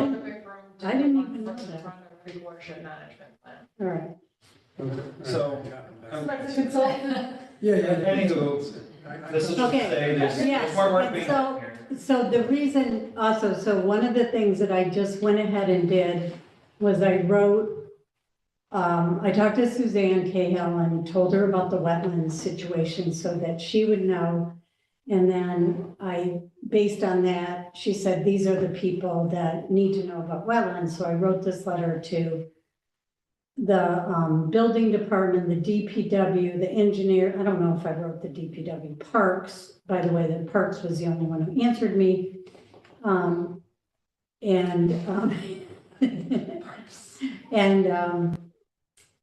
Engineering, Parks. Anyway, and I wanted them to know about these training programs, because they were all right then. And I know people can watch the recordings, but I thought it would be good for them to know. So that's why I sent out the letter. And the one thing is that I wanted to send them one map. And the map I sent them was the city of Kingston wetlands. And I think I could have sent them out of our website, but I could have sent them some more, like the vernal pool one, or we could go ahead and send. Well, /NRI has all of it on there, and this could be added onto there as well. Yeah, because this one was a standalone wetland map. Yeah. Okay, so I could I'm follow saying up. /NRI is a friendly URL. Okay, They're all hyperlinked on there. okay. The map that you were just doing, Brendan, where is that map? Is that just your map? Or That's something? my map. But So hopefully it'll be public at some point. yeah, I mean, after it's clear that it's actually more useful than what actually exists already, sure. But, I mean, I think it's helpful just to see kind of all the Yeah, I information, think like it's whether all- it's city or not, and. yes, to see the parcels. Yeah. So maybe we just have that list of parcels and we reference it when we're looking at planning sites, and maybe that's all we need to do with this. Unless we want to mail people, and that's something that maybe we should just talk about next time. Yeah. And I agree. And then the other thing is that I'm also learning this more like there's a parcel jurisdictional determination, and then they only tell you that yes, you have wetlands on your parcel. So it doesn't tell you anything, but then if it's a project like what Julie's doing, then they would say, yes, it's jurisdictional. And right now, they're not behind, but it hasn't been 90 days. You know, because it started January 1st, they have 90 days, and if they don't answer, then it's no for 5 years. So, yeah, so that's why it's kind of like if you ask and they don't get to it, then it's 5 years, I guess. I mean, there might be some other where you could appeal it. But anyway, so we need to just keep. Do they have capacity these days? I'm not, That's been a perennial issue. Yeah. With the state budget. well, which is right it hasn't been 90 days, so we now. don't Yeah, know. we don't know how soon. Okay. So those are the things that, I felt were important because it is getting late. Is there anything else that people are just like dying to let us know about? Just briefly, I did the municipal renewable implementation plan. I did circulate that to everyone. If you do have comments, I would love them by the 28th. I know it's like. Right. hefty document. Really great job. Really. Yeah, I'm ready. She read it. Yep. Great. Maria's finished it. A lot of great. Yeah, I thought it was great. I have a couple of comments, but. Yeah. Yeah. Do you want to, are they written in there hand by hand? Yeah. Do you want to give that to me or scan it? Yes, if you want. Yes. Yep, I'll take it. All right. Thank you for doing that. Yeah, I'm still working on mine. Yes. Is there anything else? And I've got a question about the budget for the Earth Fair, that's $1,000. So if we want, $1,000 is not an Earth Fair budget. This I mean, for the CAC CAC. requested a budget in the annual budget, the city's annual budget. That's what I mean. That's what I mean. Yes, yes. So if we wanted to use some of the money for making flyers, for example, Mhm. is that hard to do? Nope. No, So that if you because- want them done, so here's the timeline. We're 2 months out from the Earth Fair.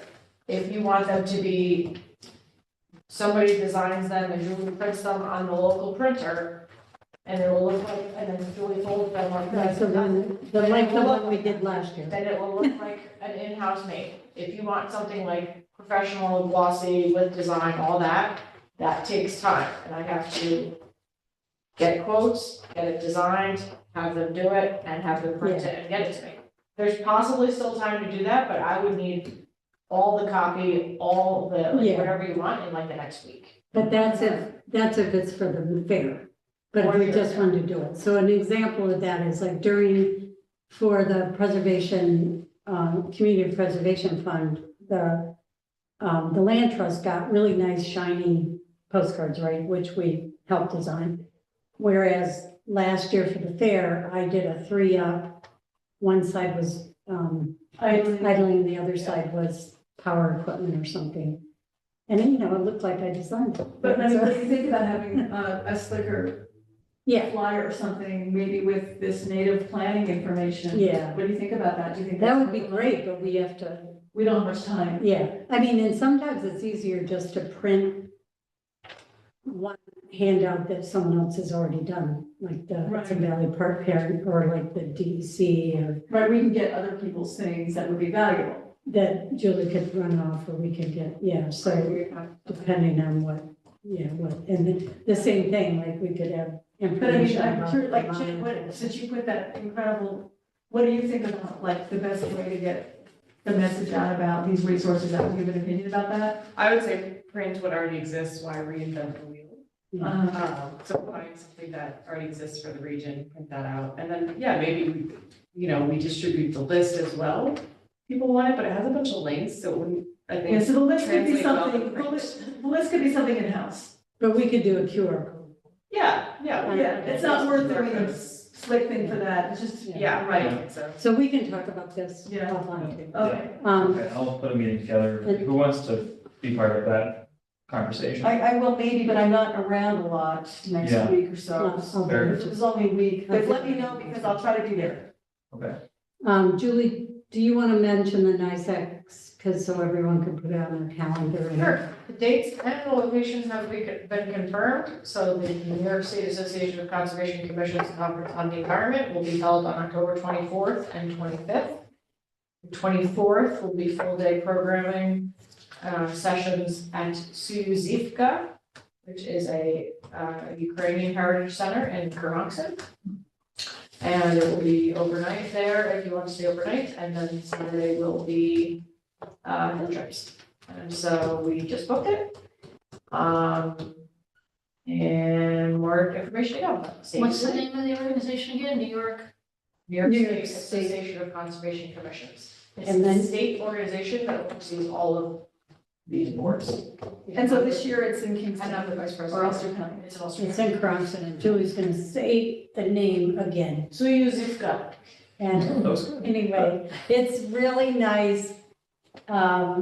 We probably can't, and I just want to say that our tuition to it could be paid by our budget, Yes. right? Yeah, That's if you don't want to pay it yourself. But we probably can't put you up, but the hotel room's $140, and you would, they have 150 acres of woods and stuff like that, and they have Nice. We haven't tennis confirmed courts. out the registration costs yet, and Yeah. registration won't start until later in the year. And they serve borscht, I assume. No, they, No, that's, they charge more for pierogies. I was like, what? no, yeah, it's, I don't know. So you can check out nysac.net. And it's double C.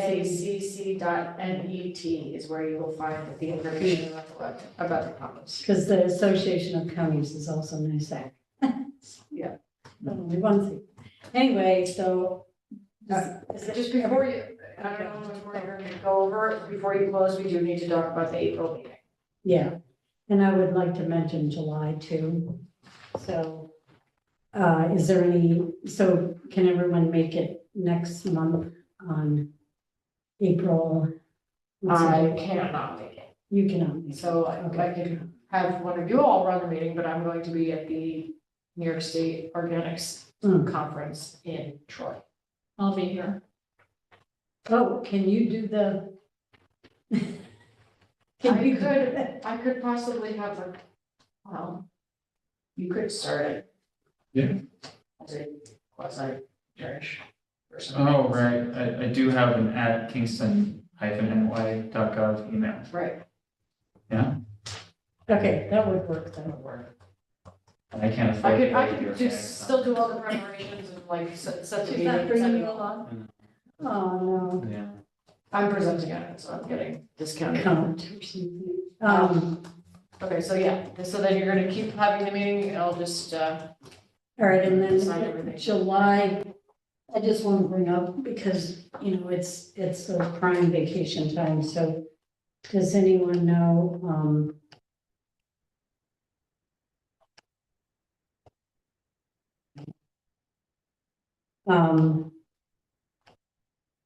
So this would be sorry. July 8th?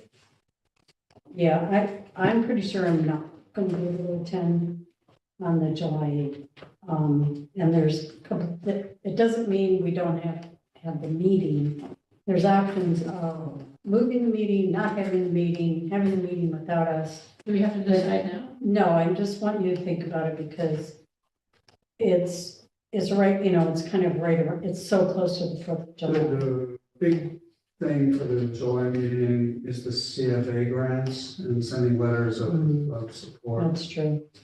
What are CAF grants? Consolidated funding application, that's the bulk of the state grant program. Yeah, last year we wrote 8 letters or Yeah, something. yeah. And we You have to vote on approve them, them right? and have to And have then- them in the minutes. And these are grants and city grants? yes. Yeah. City is applying, or it could be somebody else that's doing a land trust or someone in Rockwell, or whoever, it could be anything. But whatever it is, yeah, if it's required, we gotta get those in. Yeah, last year, so they show us the letters and then we say, yes, we want to support this project. And then we go and write the letter. And we do that in July, when we know that, right, it's already before July. Well, they're usually due by July 29th. So it's due in July. Yeah, Usually we do it in July. yeah. Could be done earlier, Not No, usually, it we wouldn't be never act right. together. but yeah. Yeah, so if So- we need to, so please think about whether or not you can make it the 8th. And if I just say I can't, we could just try a different date. Yeah, because that is close to the 4th, so. Yeah. I mean, yeah. Okay? Before we adjourn, do you need to do anything with the city plan review or anything? No. Okay. Table the whole thing? Okay. Oh, just say that the Community Preservation Advisory Board has been appointed and that both the meeting, first meeting is gonna be on the 20th. The 20th, you say? Yes, Of this month. this month. Oh, wow. Man, amazing. Okay, that's so exciting. Oh, Is Is that now a good time for a 4:30? motion to adjourn? Motion to adjourn. Second. All in favor? Aye. Thank you. Thank you, Sheila, for sticking with us this whole time. Yes, thank you. No, well, thanks for letting me be a little fly on the wall. I appreciate it. Well, we encourage you to come back again. No. We meet on the second Tuesday at 6. Thank you. All right, have a good night.